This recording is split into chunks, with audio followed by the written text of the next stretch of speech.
Hello students, कैसे हैं आप सभी। सुनिए सुनिए ध्यान से। कक्षा 12वीं के विद्यार्थियों से मैं कुछ कहना चाहती हूँ और बहुत खुशखबरी लेकर आई हूँ।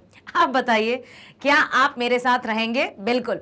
तो प्यारे विद्यार्थियों, मैं आप सभी का स्वागत करती हूँ मैग्नेट ब्रेन्स हिंदी मीडियम में। और साथ ही साथ आपके लिए खुशखबरी है, सीबीएसई द्वारा कक्षा 12वीं का सीबीएसई के अर्थात जो नया सत्र है 2023-24 उसके लिए सैंपल पेपर जारी कर दिया है, ताकि आपको यह पता चल सके कि आगामी जो परीक्षा होगी, जिस बोर्ड परीक्षा में आप बैठने वाले हैं, उसका हिंदी का क्वेश्चन पेपर या प्रश्न पत्र कैसा होगा। तो इसी के समाधान के साथ मैं आई हूं।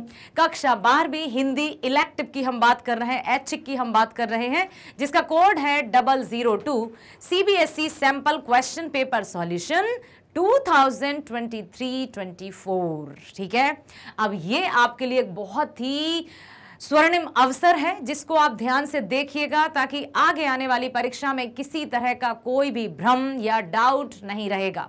प्यारे बच्चों, जब हम तैयारी बहुत अच्छे से करना प्रारंभ करते हैं तो उसका अंत भी बहुत अच्छा होता है। चलिए तो चलते हैं और देखते हैं कि जो प्रश्न पत्र रहेगा वो किस तरह से रहेगा। बहुत धैर्यपूर्वक शांति से मेरे साथ बने रहिएगा शुरू से लेकर अंत तक, ताकि हर एक प्रश्न को सुनकर आप समझ सको और उसमें निहित जो भाव है या अर्थ है या जो उद्देश्य है उसको भी आप समझकर अच्छे से सुनकर समझ सको। ठीक है, तो सबसे पहला जो आपका प्रश्न रहेगा, प्रश्न पत्र का सबसे पहला पेज रहेगा, वो कुछ इस तरह से रहेगा। जैसे यहां लिखा है प्रतिदर्श प्रश्न पत्र, इसका अर्थ होता है सैंपल पेपर। ठीक है, अंग्रेजी में सैंपल पेपर को प्रतिदर्श प्रश्न पत्र कहते हैं, हिंदी में। कक्षा 12वीं हिंदी ऐच्छिक, जिसका कोड है 002। और हमारी जो पाठ्य पुस्तकें हैं वो भी आपको पता होना चाहिए। क्या है बताइए? ये है हमारी अंतरा और अंतराल। अंतरा और अंतराल मुख्य पाठ्य पुस्तिका है अंतरा, और हमारी जो पूरक पाठ्य पुस्तिका है वो है अंतराल। ठीक है, इन्हीं के अंतर्गत हमारी एक और एनसीईआरटी द्वारा जो बुक दी गई है उसका नाम है अभिव्यक्ति और माध्यम। अभिव्यक्ति और माध्यम, ये भी एनसीईआरटी द्वारा ही पब्लिश की गई है। इससे संबंधित प्रश्न भी आपके प्रश्न पत्र में आएंगे। यहाँ पर आपको ये बिल्कुल क्लियर होना चाहिए कि आपने जब 12वीं कक्षा में हिंदी इलेक्टिव चूज की है तो उसकी जो पाठ्य पुस्तिकाएं हैं वो हैं अंतरा और अंतराल।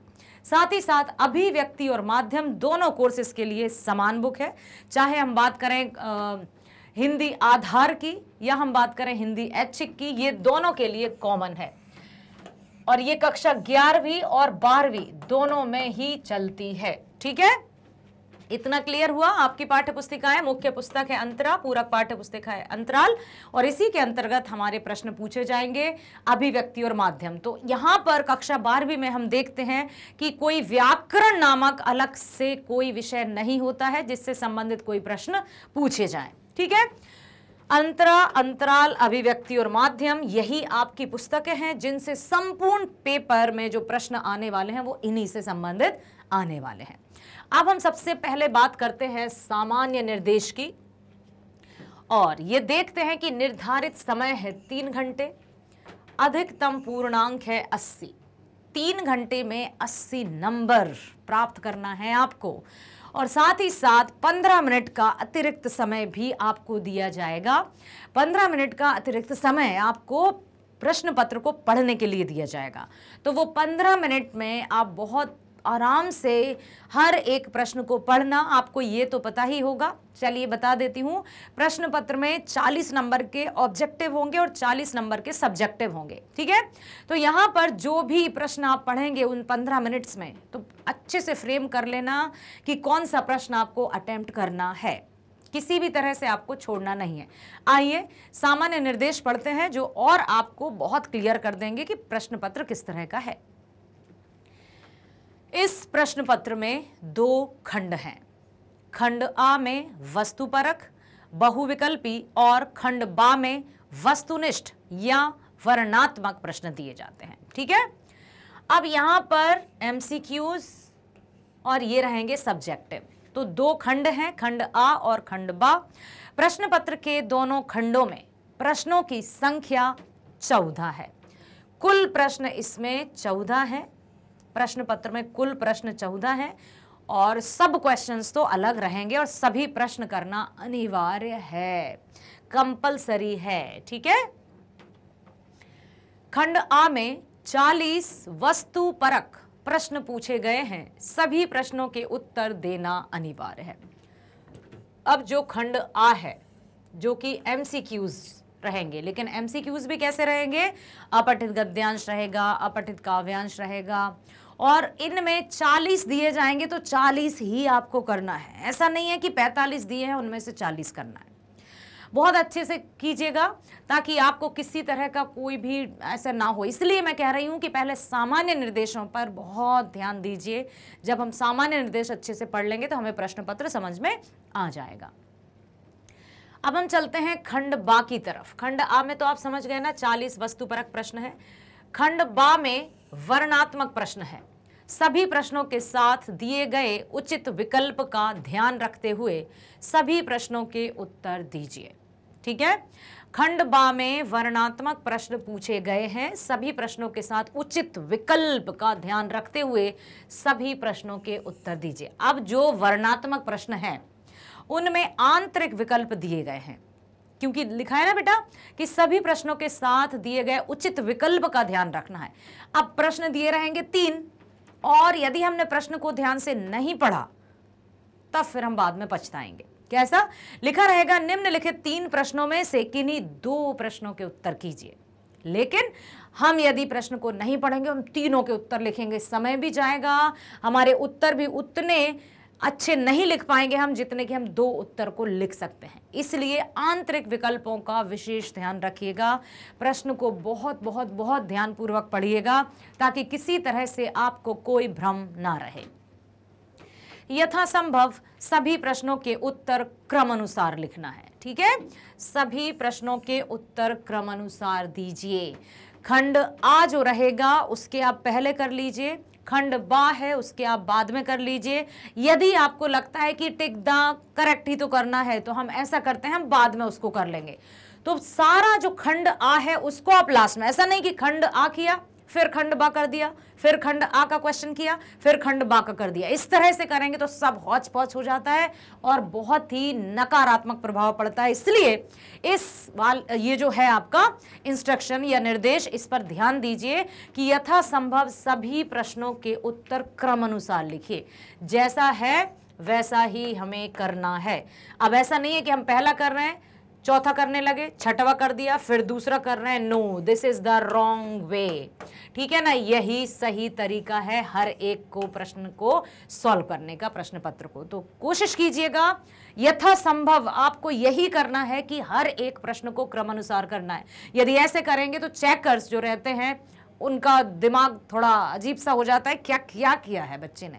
यदि आपने अच्छा भी लिखा है ना तब भी उसको सही आपको अंक प्राप्त नहीं हो पाएंगे। ठीक है, इतना ध्यान रखना। अब हम चलते हैं खंड आ के सबसे पहले प्रश्न पर, जो है अपठित गद्यांश। ठीक है, अपठित गद्यांश है हमारा 10 नंबर का, जिसको अपठित बोध बोलते हैं। ठीक है, जिसके अंतर्गत हमारे गद्यांश भी रहेंगे, पद्यांश भी रहेंगे और उनमें प्रश्न दिया जाएगा जिसमें कि विकल्प रहेंगे। ठीक है, आपको पता है ना खंड आ हमारा कितने का है? 40 नंबर का। खंड बा हमारा कितने अंक का है? 40 नंबर का। कुल अंक हमारे कितने हैं? पूर्णांक 80 नंबर। चलिए, तो जब हम इस गद्यांश को पढ़ेंगे तो बहुत ध्यानपूर्वक पढ़िएगा। ऐसा मत कीजिएगा कि जैसे हम चौथी, पांचवी, छठी, सातवीं में देखते थे ना कि अच्छा यहां से ये पंक्ति होगी, चलो यही टिक कर देते हैं। नो, उसका आपको उद्देश्य, उसका आपको अर्थ, उसका आपको भाव समझकर ही सही से उत्तर चुनना होगा और उत्तर को लिखना भी होगा। अर्थात मान लीजिए का सही है तो का में जो विकल्प दिया है उस वाक्य या शब्द को भी आपको लिख कर आना होता है। ऐसा नहीं है कि आपने सिर्फ लिख दिया का तो नंबर आपको नहीं मिलेंगे। निम्नलिखित गद्यांश को ध्यानपूर्वक पढ़कर सर्वाधिक उपयुक्त उत्तर वाले विकल्प चुनकर लिखिए। किसी भी राष्ट्र की सांस्कृतिक धरोहर उसकी आत्मा है। क्या है आत्मा? सांस्कृतिक धरोहर। किसी भी राष्ट्र की सांस्कृतिक धरोहर ही उसकी आत्मा है। यह उक्ति भारत जैसे प्राचीन राष्ट्र के संदर्भ में और भी अधिक महत्वपूर्ण हो जाती है। यदि बात करें हम हमारे भारत देश की, तो भारत जैसे प्राचीन राष्ट्र जिसका इतिहास कई हजारों पुराना है, ठीक है, तो ये जो उक्ति है कि किसी भी राष्ट्र की सांस्कृतिक धरोहर उसकी आत्मा है, ये उक्ति भारत जैसे प्राचीन राष्ट्र के लिए और भी अधिक महत्वपूर्ण हो जाती है कि सच में हमारे जो भारतीय संस्कृति है वो हमारी आत्मा है। संस्कृति राष्ट्र के जीवन मूल्यों, आदर्शों, दर्शन आदि को मानसिक धरातल पर अभिव्यक्त करने का महत्वपूर्ण साधन है। जो हमारी संस्कृति है वो क्या होती है? हाँ, बहुत से कह सकते हैं कि भाई भारतीय संस्कृति क्या है, यह संस्कृति क्या है, तो जिसके अंदर हमारे जीवन के मूल्य हों, जीवन मूल्यों, आदर्शों, दर्शन आदि को मानसिक धरातल पर अभिव्यक्त करने का महत्वपूर्ण साधन ही संस्कृति कहलाती है। भारत में इसके पीछे हजारों वर्षों के आचरण, व्यवहार, अनुभव, चिंतन, मनन आदि की पूंजी लगी हुई है। काल चक्र के सैकड़ों सुखद एवं दुखद घटनाक्रमों के दौरान कसौटी पर खरे उतरकर उन्होंने अपनी सत्यता व विश्वसनीयता अनेक बार सिद्ध की है। अब इन्होंने लिखा है कि यदि हम बात करें तो भारत में इसके पीछे हजारों वर्षों के आचरण, व्यवहार, अनुभव, चिंतन, मनन आदि की पूंजी लगी हुई है, क्योंकि हमारा जो भारतीय इतिहास है, हमारी जो भारतीय संस्कृति है वो सबसे अनूठी है। कालचक्र के सैकड़ों सुखद और दुखद घटनाक्रमों के दौरान कसौटी पर खरे उतरकर उन्होंने अपनी सत्यता और विश्वसनीयता अनेक बार सिद्ध की है। हमारी भारतीय संस्कृति न केवल भारत में बल्कि संपूर्ण विश्व में छाई हुई है। और आपको ये भी पता होगा कि भारत को विश्व गुरु भी कहा जाता था। त्याग, संयम, परहित एवं अहिंसा या जीवों पर दया आदि भारतीय संस्कृति के सर्वोच्च मूल्यों में से है। यदि हम अपनी बातों की संस्कृति की बात करें तो हमारी संस्कृति में त्याग है, संयम है, परहित है। परहित का अर्थ समझते हो बेटा? दूसरों की भलाई, परहित, और अहिंसा, किसी भी जीव पर दया, ये हमारी भारतीय संस्कृति के सबसे ऊंचे मूल्यों में से हैं, सर्वोच्च मूल्यों में से हैं। संस्कृति और सभ्यता दोनों एक दूसरे के पूरक हैं। अपनी आयु, पद और अनुभव में बड़ों के प्रति आदर भाव। अब देखिए हमारी भारतीय संस्कृति में क्या क्या है।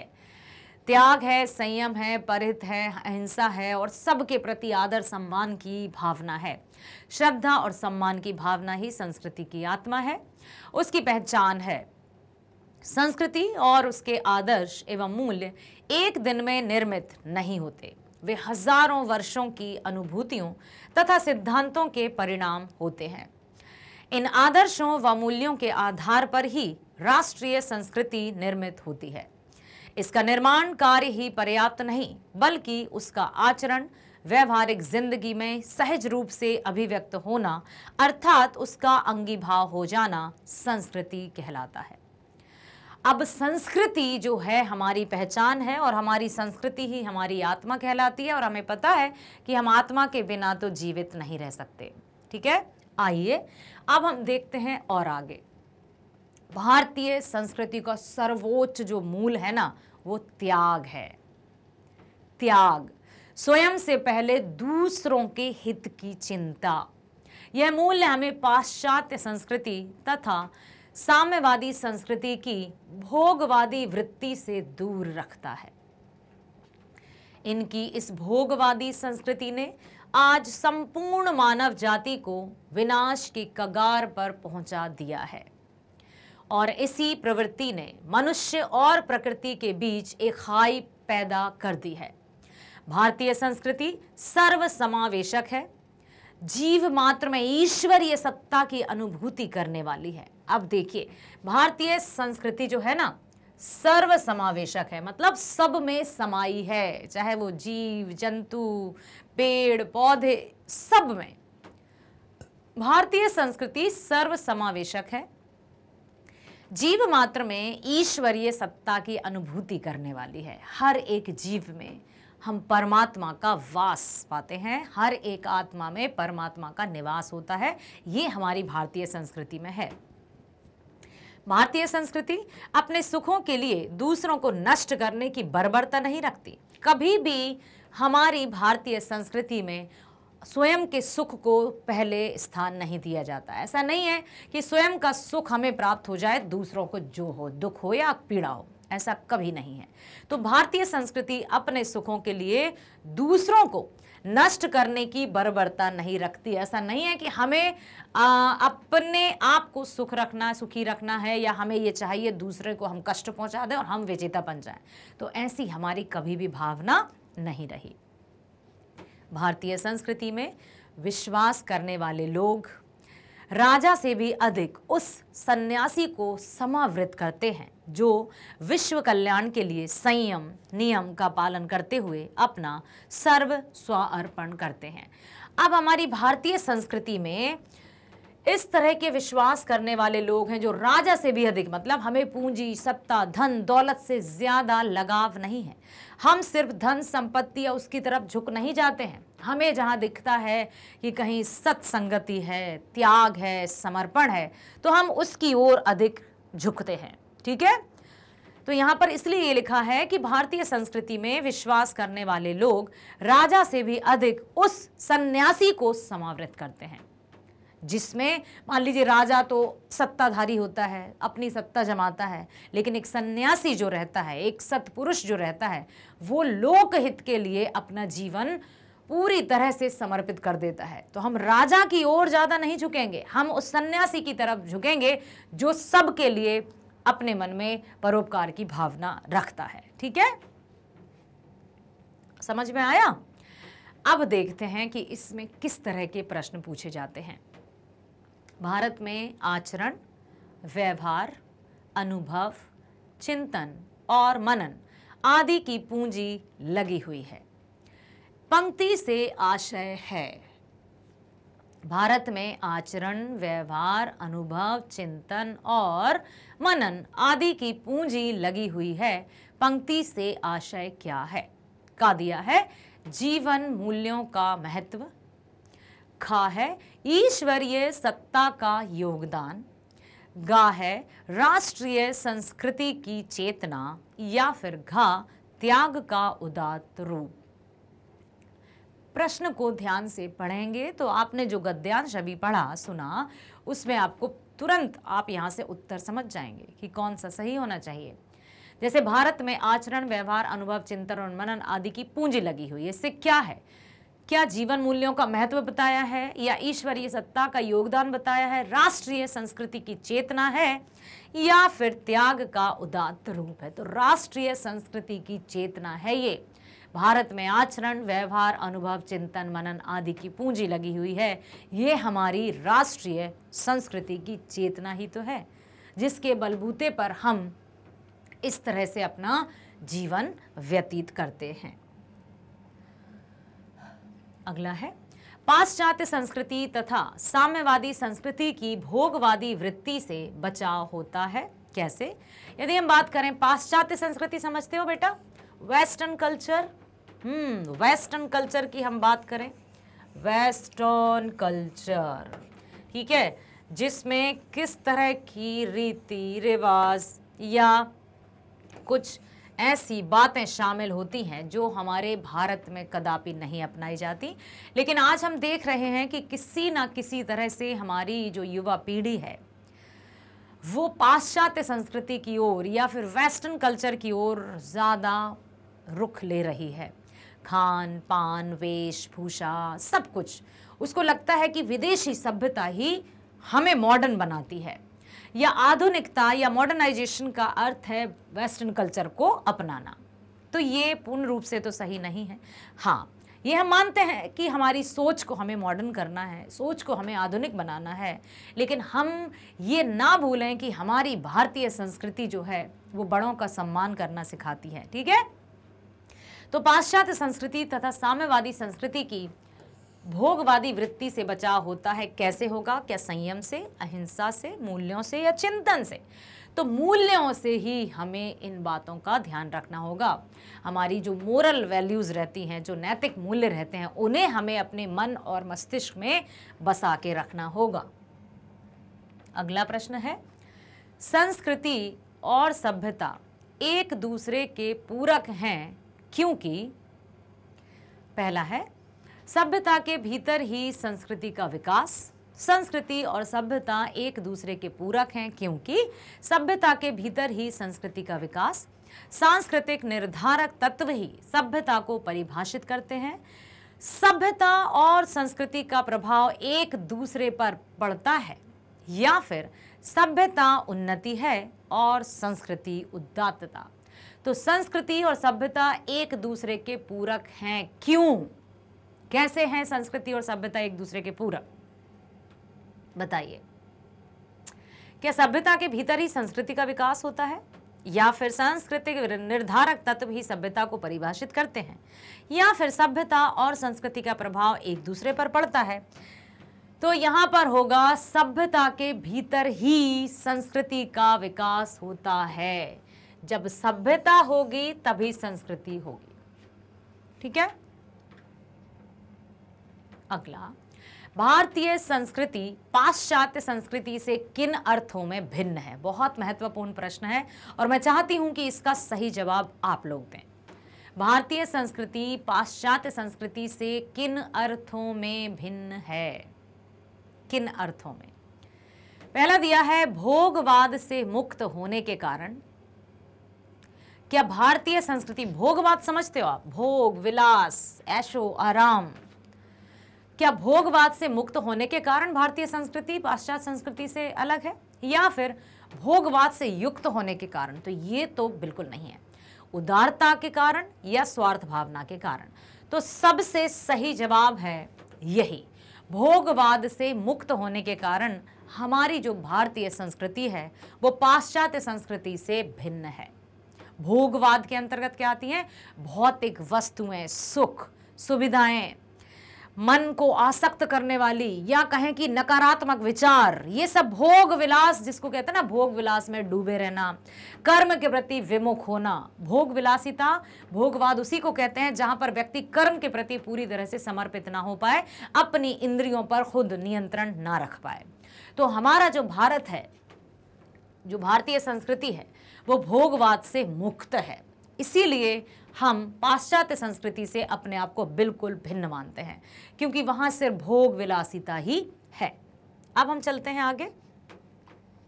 यदि हमने इसका सही उत्तर दिया तो हमें 5 नंबर प्राप्त हो चुके होंगे बेटा। समावृत शब्द का समानार्थी हो सकता है। समावृत, अब यहां पर आपने ध्यान दिया हो तो शब्द आया था कि हम राजा से भी अधिक उस सन्यासी को समावृत करते हैं जो विश्व कल्याण के लिए संयम नियम का पालन करते हुए अपना सर्व स्व अर्पण करता है। तो हम राजा से भी अधिक उस सन्यासी को समावृत करते हैं। अब बताइए कि समावृत का अर्थ क्या होगा? पहला दिया है समवयस्क, दूसरा सम्मानित, तीसरा सुसंस्कृत या समावेशक। तो हम राजा से भी अधिक उस सन्यासी को समावृत करते हैं, अर्थात सम्मानित करते हैं, जो त्याग, परोपकार की भावना को अपने मन में रखता है। तो यहां पर समावृत का अर्थ है सम्मानित। क्लियर?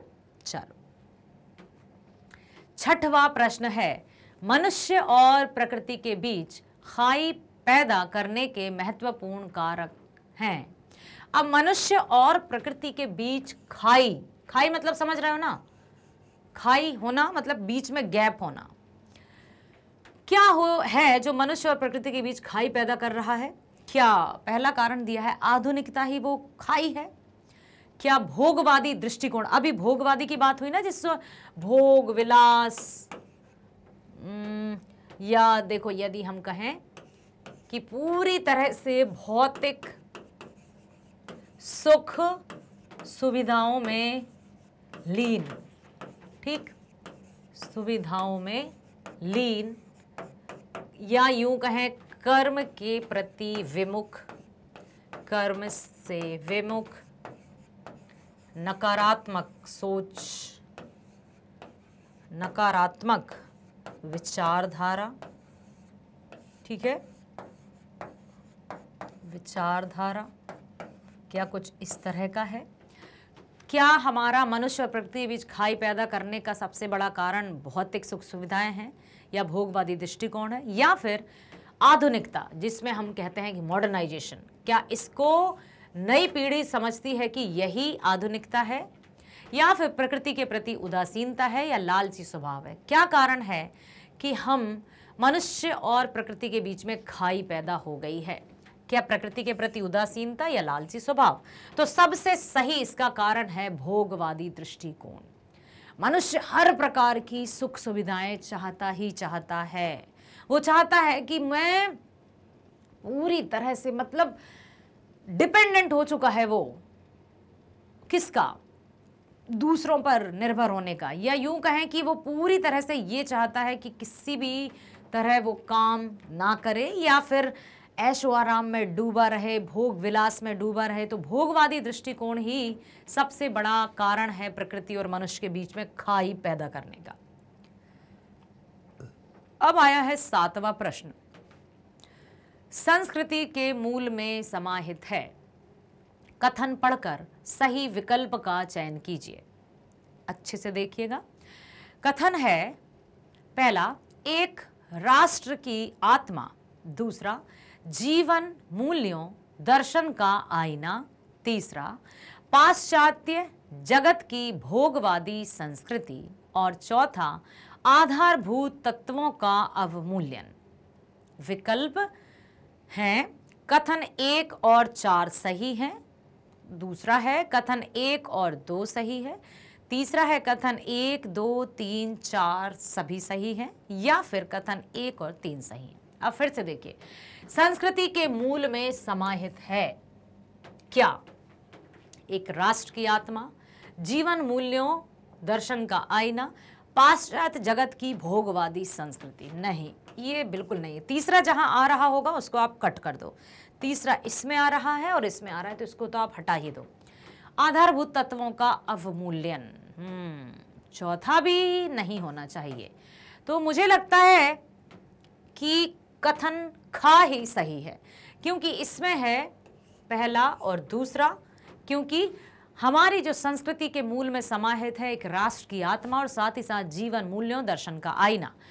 ठीक है, हमने चौथे को भी क्रॉस किया था, इसलिए ये भी नहीं है। तो हमारा जो कथन पहला और दूसरा ही सही है, क्योंकि हमारी संस्कृति के मूल में समाहित है राष्ट्र की आत्मा और जीवन मूल्य और दर्शन का आईना। 8वां प्रश्न, हम 10 नंबर प्राप्त करने वाले हैं। प्रस्तुत गद्यांश के आधार पर सांस्कृतिक संरक्षण के विषय में कहा जा सकता है। प्रश्न को आप ध्यान से पढ़ा करो। जब प्रश्न को ध्यान से पढ़ लोगे ना बेटा, तो आपको ऑप्शन समझ में आएंगे। क्या लिखा है? प्रस्तुत गद्यांश के आधार पर सांस्कृतिक संरक्षण के विषय में कहा जा सकता है। अब सांस्कृतिक संरक्षण क्या है? चलो देखते हैं इसका उत्तर क्या है। आइए देखते हैं। पहला है सांस्कृतिक व्यवहार का संरक्षण करना। क्या जो है सांस्कृतिक संरक्षण के विषय में क्या है? क्या सांस्कृतिक व्यवहार का संरक्षण करना? सांस्कृतिक व्यवहार का संरक्षण करना, संरक्षण मतलब समझते हो ना, उसकी सुरक्षा रक्षा करना। दूसरा है सांस्कृतिक मूल्यों को अपनाना। तीसरा है संस्कृति का हस्तांतरण करना, या फिर संरक्षण को व्यवहारिक रूप प्रदान करना। प्रस्तुत गद्यांश के आधार पर बताना है कि सांस्कृतिक संरक्षण के विषय में क्या कहा जा सकता है। क्या सांस्कृतिक व्यवहार का संरक्षण करना, सांस्कृतिक मूल्यों को अपनाना, संस्कृति का हस्तांतरण करना, या फिर संरक्षण को व्यवहारिक रूप में अपनाना? तो यही है सही जवाब। संरक्षण को व्यवहारिक रूप प्रदान करना ही सांस्कृतिक संरक्षण के विषय में हम कह सकते हैं गद्यांश के आधार पर। 8 नंबर हो गए। 9वां प्रश्न है, फिर हमें 10 नंबर मिल जाएंगे। 9 के बाद 10। राष्ट्रीय संस्कृति का निर्माण होता है, पहला, ईश्वरीय सत्ता के प्रभाव से। क्या राष्ट्रीय संस्कृति का निर्माण ईश्वरीय सत्ता के प्रभाव से होता है, या फिर विश्व के कल्याण की ओर उन्मुख होने से होता है, या आदर्शों और मूल्यों के आधार पर होता है, या आर्थिक विकास की ओर अग्रसर होने से? तो आपको पहले तो आप ये देखा करो कि कौन से नहीं है। तो ईश्वरीय सत्ता के प्रभाव से राष्ट्रीय संस्कृति का निर्माण नहीं, सही बताना। विश्व के कल्याण की ओर उन्मुख होने से, आदर्श और मूल्यों के आधार पर आर्थिक विकास, ये भी नहीं है। क्या इन दोनों में से है या ये दोनों नहीं है? इन दोनों में से ही है, और सही जवाब है आदर्शों और मूल्यों के आधार पर ही राष्ट्रीय संस्कृति का निर्माण होता है। ठीक है, अगला है, भारतीय संस्कृति में राजा से अधिक सन्यासी को आदर देने का प्रबल कारण है। कहा है ना कि हम राजा से अधिक, हमारी भारतीय संस्कृति में राजा से अधिक एक सन्यासी को समावृत करेंगे जिसके मन में त्याग और स्वार्पण की भावना होगी। तो यहाँ पर भारतीय संस्कृति में राजा से अधिक सन्यासी को आदर देने का सबसे बड़ा कारण क्या है? प्रबल कारण मतलब सबसे प्रमुख कारण। पहला, आत्मसंयम, दूसरा परोपकार, तीसरा त्याग की भावना, चौथा जनप्रियता। तो भारतीय संस्कृति में राजा से अधिक सन्यासी को आदर देने का सबसे बड़ा कारण है परोपकार। ठीक है, क्योंकि उनके मन में, जो सच्चे सन्यासी रहते हैं, उनके मन में क्या रहती है बेटा? परोपकार की भावना, त्याग की भावना, समर्पण की भावना। इसी कारण से हमारी भारतीय संस्कृति में राजा से अधिक सन्यासी को आदर देने का ही चलन है। राजा स्वयं भी जब साधु सन्यासी आते हैं, हमने अपनी पौराणिक कथाओं में देखा है कि जहां कहीं राजा सिंहासन पर बैठे हैं और कोई गुरु या महर्षि पधार जाते हैं तो राजा स्वयं खड़े होकर उनका सम्मान करते हैं। तो गुरु या सन्यासी का सम्मान तो सबसे ऊपर है, और इसका कारण है परोपकार। हो गए 10 नंबर। बहुत बढ़िया, पहुंच चुके हम दूसरे प्रश्न पर। दिए गए काव्यांश को ध्यानपूर्वक पढ़कर उस पर आधारित प्रश्नों के सर्वाधिक उपयुक्त उत्तर वाले विकल्प चुनकर लिखिए। अब हम आ गए हैं काव्यांश की ओर। तो काव्यांश को हमें ध्यानपूर्वक पढ़ना है और सर्वाधिक उत्तर वाले विकल्प को चुनकर लिखना भी है। सिर्फ का खा गा गा नहीं लिखना है, सिर्फ ABCD नहीं लिखना है, जो का के सामने पूरा वाक्य लिखा है उसको भी लिखना है सही को। अब देखो, हम पढ़ते हैं काव्य। हम जंग न होने देंगे, हम जंग न होने देंगे, विश्व शांति के हम साधक हैं, जंग न होने देंगे।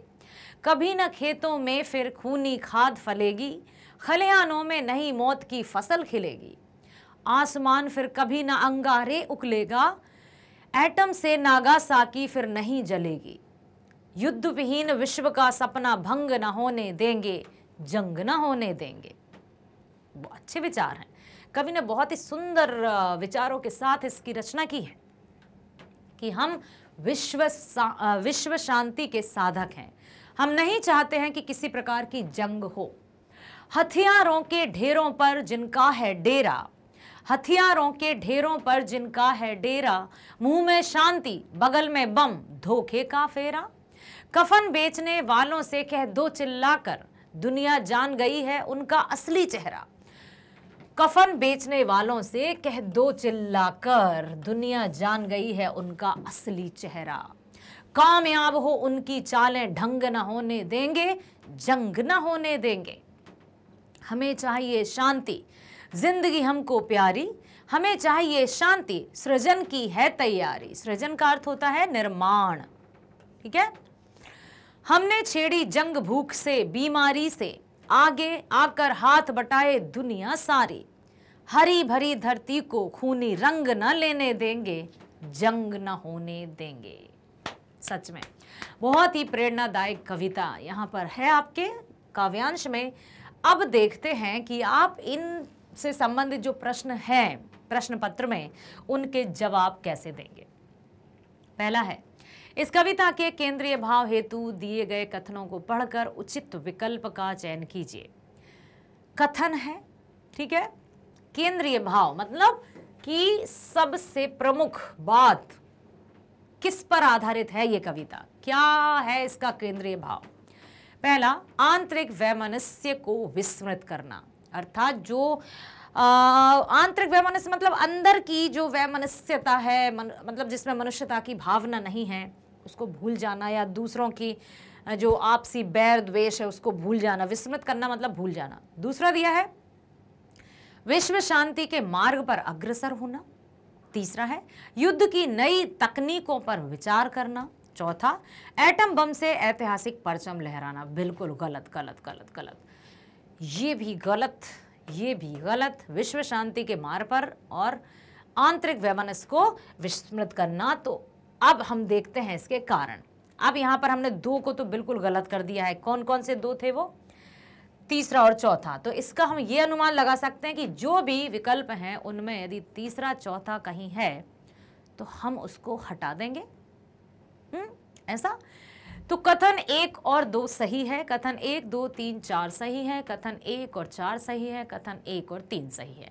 तो सबसे पहला ही कथन सही है, क्योंकि हमने यहाँ देखा था कि ये दोनों गलत थे और ये जहाँ भी हैं वो भी गलत होगा। तो तीसरा और चौथा जहाँ जहाँ पर आए हैं वो गलत है। तीसरा यहाँ आया है, चौथा भी यहाँ आया, ये भी गलत है। यहाँ चौथा आया, ये भी गलत है। यहाँ तीसरा आया, ये भी गलत है। मतलब पहला और दूसरा ही कथन सही है, क्योंकि उसमें दिया है आंतरिक वैमनस्य को विस्मृत करना, जो आपसी मतलब द्वेष की भावना है या नफरत की भावना है उसको भूल जाना, द्वेष को भूल जाना, भाईचारे के साथ जीवन बिताना और विश्व शांति के मार्ग पर अग्रसर होना, यही इस कविता का मूल केंद्रीय भाव है।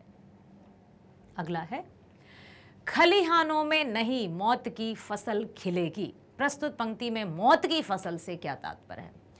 अब हरे भरे खेत होते हैं, खेत आपने देखे होंगे। खलिहान समझते हो? खलिहान क्या होते हैं बेटा?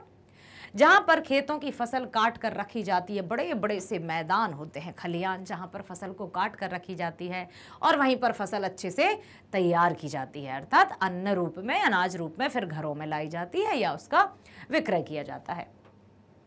तो खलिहानों में नहीं मौत की फसल खिलेगी, इसका अर्थ क्या है? पहला है युद्ध के कारण किसानों की मेहनत विफल नहीं होगी। युद्ध के कारण किसानों की मेहनत विफल नहीं होगी, या फिर प्रकृति का विनाश नहीं होगा, या युद्ध अपार जन हानि का कारण नहीं बनेगा, या फिर हरित सौंदर्य रक्ताभ रूप में नहीं दिखेगा। खलिहानों में नहीं मौत की फसल खिलेगी, इसका यही अर्थ है कि युद्ध है जो अपार जनहानि का कारण नहीं बनेगा, क्योंकि युद्ध से हर तरफ विनाश ही विनाश होगा और हम ये जंग नहीं होने देंगे। अगला है मुंह में शांति बगल में बम, धोखे का फेरा। रेखांकित वाक्यांश के भाव को स्पष्ट कीजिए। मुंह में शांति बगल में बम, धोखे का फेरा। सुना है आपने कि मुंह में राम बगल में छुरी, बाबा तेरी नीयत बुरी। मुंह पर कुछ और कहते हैं, नीयत में कुछ और है। तो मुंह में शांति बगल में बम, धोखे का फेरा। छोटा मुंह बड़ी बात नहीं। ओह, मुंह में राम बगल में छुरी, बारूद की पुड़िया होना, दिल छोटा करना। तो सही जवाब है मुंह में राम बगल में छुरी, बाबा तेरी नीयत बुरी। मुंह में तो राम राम है, मतलब अच्छे, मुंह पर बहुत मीठे मीठे वचन बोले जा रहे हैं और मन में ऐसा नफरत या द्वेष की भावना पल रही कि कैसे इसको नीचा दिखाया जाए। तो यही है कि मुंह में शांति बगल में बम। अपनी आंखों में कवि ने दुनिया का सपना संजोया है। क्या का है जहां युद्ध मात्र विकल्प हो? नो। दूसरा, जहां सर्वत्र शांति बयार चल रही हो। बयार का अर्थ होता है हवा। क्या होता है बेटा? बयार का अर्थ होता है हवा। तो अपनी आंखों में कवि ने दुनिया का सपना संजोया है जहां युद्ध मात्र विकल्प हो, जहां सर्वत्र शांति की लहर चल रही हो या हवा चल रही हो, लहर भी कह सकते हैं, ठीक है, या हथियारों के डेरों पर डेरा जमाना है, हथियारों के ढेरों पर डेरा जमाना है, या फिर हरी भरी धरा का सपना। अब अपनी आंखों में कवि ने दुनिया का सपना संजोया है कैसा, जहां युद्ध मात्र विकल्प हो, जहां सर्वत्र शांति बयार चल रही हो, हथियारों के ढेरों पर डेरा जमाना है या हरी भरी धरा का सपना। तो इसका सही विकल्प है जहां सर्वत्र शांति बयार चल रही हो। ठीक है, तो यही इसका सही जवाब होगा। अब हम चलते हैं अपने अगले प्रश्न। कफन बेचने वाले कहकर कवि की लेखनी उद्घाटित करना चाह रही है। क्या लिखा है यहां पर? कफन बेचने वाले कहकर कवि की लेखनी अर्थात कलम। ठीक है, कलम जिसको हम पेन कहते हैं। तो कफन बेचने वाले कहकर कवि की लेखनी उद्घाटित करना चाह रही है क्या? वे मुल्क जो हथियारों की खरीद फरोख्त करते हैं। कफन बेचने वाले किसे कह रही है? उनकी कलम। वे मुल्क जो हथियारों की खरीद और फरोख्त करते हैं, या फिर वे मुल्क जो कफन बेचने वालों को ललकार रहे हैं, या फिर वे मुल्क जो विश्व शांति के लिए हथियारों की खरीद फरोख्त करते हैं, या फिर वे मुल्क जो अन्य मुल्कों को गुलाम बनाना चाहते हैं। कफन बेचने वालों, बताइए इनमें से सही जवाब होगा वे मुल्क जो हथियारों की खरीद फरोख्त करते हैं, और सिर्फ इस भावना से कि कैसे पूरी दुनिया में अशांति फैलाई जाए, कैसे भोली भाली जनता को पीड़ित किया जाए, किसी को भी मार गिराना चाहते हैं, हर किसी को पीड़ा पहुंचाना चाहते हैं। तो कवि ने उन्हीं ऐसे मुल्कों की तरफ या उन लोगों को ही कफन बेचने वाला कहा है जो हथियारों की खरीद फरोख्त करते हैं और सिर्फ हथियार को ही शक्ति मानते हैं, और बम, गोला, बारूद, हथियार इनके सहायता से दूसरे देशों को अपने कब्जे में करना चाहते हैं या उनके मन में दहशत भरना चाहते हैं। ठीक है, अगला, आसमान फिर ना अंगारे उगलेगा। आसमान फिर ना अंगारे उगलेगा, पंक्ति में अंगारे उगलने का तात्पर्य क्या है? पहला है परमाणु परीक्षण पर पाबंदी से आसमान फिर ना अंगारे उगलेगा। अंगारे ना उगलने का क्या अर्थ है? परमाणु परीक्षण पर पाबंदी से, या फिर सौर मंडल में सूर्य की दशा परिवर्तन से, या फिर परमाणु विस्फोट करने से, या भुखमरी के कारण मृत्यु दर में वृद्धि से। आसमान फिर ना अंगारे उगलेगा, इसका है परमाणु विस्फोट करने से। आपको पता है ना 6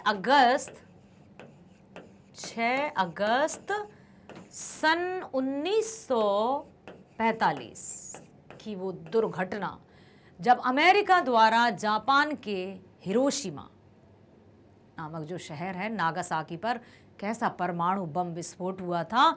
चारों तरफ से बिल्कुल आग के गोले बरसे थे और व्यक्ति जैसे जलकर खाक हो गया था, सब कुछ तहस नहस हो गया था। तो परमाणु विस्फोट करने से ही यहाँ पर उन्होंने कहा है कि आसमान फिर ना अंगारे उगलेगा। ये जो है इस पर भी कविता लिखी है अज्ञे जी ने, जिसमें उन्होंने यही कहा है कि सूरज सहसा निकला पूरब से नहीं, चारों दिशाओं से। लोगों को अपनी परछाई नजर नहीं आई। क्यों? क्योंकि सूरज चारों तरफ से निकला, दिन दहाड़े निकला, सुबह सुबह नहीं निकला, दिन दहाड़े। ठीक है, अगला, ओके, नागासाकी फिर नहीं जलेगी के माध्यम से कवि का क्या अभिप्राय है? विश्व शांति को विस्तारित करना, दूसरा हिरोशिमा नागासाकी को याद करना, तीसरा विश्व को अस्त्र शस्त्र रहित बनाना, या फिर चौथा संसार में अस्त्र शस्त्र का प्रचार प्रसार करना। नागासाकी फिर नहीं जलेगी, विश्व शांति को विस्तारित करना, अर्थात किसी तरह का कोई युद्ध नहीं होगा, कोई युद्ध नहीं होगा। अब जंग न होने देंगे। कविता की पहली ही और बिल्कुल बीच में जो पंक्तियां दी हैं बार बार, अब जंग नहीं होने देंगे, जंग न होने देंगे, किसी तरह का युद्ध अब हम नहीं होने देंगे। हम संपूर्ण राष्ट्र में, संपूर्ण दुनिया में शांति स्थापित करना चाहते हैं। विश्व शांति को विस्तारित करना ही इस पंक्ति का भी आशय है। काव्यांश का अंतिम प्रश्न है, क्योंकि 8 नंबर हैं यहां पर। कवि ने किसके विरुद्ध रण की तान छेड़ रखी है? कवि ने किसके विरुद्ध रण, रण मतलब युद्ध, किसके विरुद्ध रण की तान छेड़ रखी है? का है खेत खलियान खाद के विरुद्ध? नहीं। दूसरा, नव सृजन की बात कहने के लिए, नव निर्माण, सृजन मतलब निर्माण, या फिर निर्धनता और भुखमरी को संघर्षहीन बनाने के लिए, या फिर हरित धरा को लहूलुहान होने से बचाने के लिए। कवि ने किसके विरुद्ध रण की तान छेड़ी है? निर्धनता और भुखमरी को संघर्षहीन बनाने के लिए। निर्धनता, भुखमरी कैसे संघर्ष कर रहे हैं बेचारे। आज भी ऐसे कई अनगिनत लोग हैं जो केवल 2 वक्त की रोटी के लिए लड़ रहे हैं। भरपेट भोजन नहीं मिल रहा है, निर्धनता है, भूखमरी है, बेरोजगारी है। इसी के विरुद्ध उन्होंने रण की तान छेड़ने की बात कही है। हो गया? बहुत बढ़िया। अब हम चलते हैं, खंड आ से ही है, अभिव्यक्ति और माध्यम। आपको पता है ना, बताया था कि हम बात कर रहे हैं कक्षा 12वीं के इलेक्टिव, जिसमें अंतरा और अंतराल पाठ्य पुस्तिकाएं हैं। अभिव्यक्ति और माध्यम एनसीईआरटी द्वारा ही पब्लिश है, जो कि दोनों कोर्सेज के लिए चलती है। कक्षा 11वीं और 12वीं में अभिव्यक्ति माध्यम की जो किताब है वो कॉमन ही थी। अब हम चलते हैं तीसरे प्रश्न पर। निम्नलिखित प्रश्नों के लिए उपयुक्त उत्तर वाले विकल्प चुनकर लिखिए। पहला, किसी घटना की सूचना देने और उसके दृश्य दिखाने के साथ ही उस घटना के बारे में प्रत्यक्षदर्शियों का कथन दिखा और सुनाकर खबर को प्रामाणिकता दी जाती है, इसे कहते हैं। अभिव्यक्ति और माध्यम पर आ जाओ बेटा। किसी घटना की सूचना देने और उसके दृश्यों को दिखाने के साथ ही उस घटना के बारे में प्रत्यक्षदर्शियों का कथन दिखा और सुनाकर खबर को प्रामाणिकता दी जाती है, इसे क्या कहते हैं? इतना ध्यान रखना कि सूचना भी दी जा रही है, दृश्य भी दिखाए जा रहे हैं और साथ ही साथ घटना के बारे में प्रत्यक्षदर्शियों को कथन भी। तो क्या anchor visual, anchor byte, anchoring या एंकर सूचना? तुरंत आपको इसका जवाब चुन लेना चाहिए कि ये है एंकर बाइट, जिसमें इस तरह की खबर और सूचनाएं दी जाती हैं। अगला, फीचर के संदर्भ में कौन सा कथन सही है? फीचर, समाचार और फीचर में बहुत अंतर रहता है, एक लेख और फीचर में भी अंतर रहता है। तो अब बताइए, फीचर के संदर्भ में कौन सा कथन सही है? पहला, फीचर एक सुव्यवस्थित और आत्मनिष्ठ लेखन है। सुव्यवस्थित भी है और आत्मनिष्ठ भी है, क्या ये सही है? दूसरा दिया है, फीचर में लेखक के पास अपनी राय जाहिर करने का अवसर होता है। ये भी सही है। तीसरा है, फीचर लेखन में 6 ककारों को सम्मिलित किया जाना अत्यंत आवश्यक है। नहीं। हाँ, तो क्या केवल पहला सही है, केवल दूसरा सही है? क्या पहला और दूसरा सही है या दूसरा और तीसरा सही है? तो मुझे लगता है तीसरा तो सही नहीं है, लेकिन पहला और दूसरा तो सही है। तो सही जवाब है हमारा पहला और दूसरा। अब आप ये याद रखिए कि फीचर की ये जो विशेषताएं हैं वो आपको फीचर की परिभाषा भी करवा देंगी सही, और यदि विकल्पात्मक प्रश्न आते हैं तो उनका भी। जैसे फीचर एक सुव्यवस्थित और आत्मनिष्ठ लेखन होता है और इसमें लेखक को अपनी राय जाहिर करने का भी अवसर होता है, लेकिन ये जो 6 ककार है ना, उनको शामिल करना यहां जरूरी नहीं होता। प्रोफेसर स्वामी अय्यर एक महत्वपूर्ण लेखक हैं और अपने खास वैचारिक रुझान के लिए जाने जाते हैं। उनकी अपनी एक लेखन शैली भी विकसित हो चुकी है। उनकी लोकप्रियता को देखकर अखबार ने उन्हें नियमित रूप से लिखने का जिम्मा दिया है।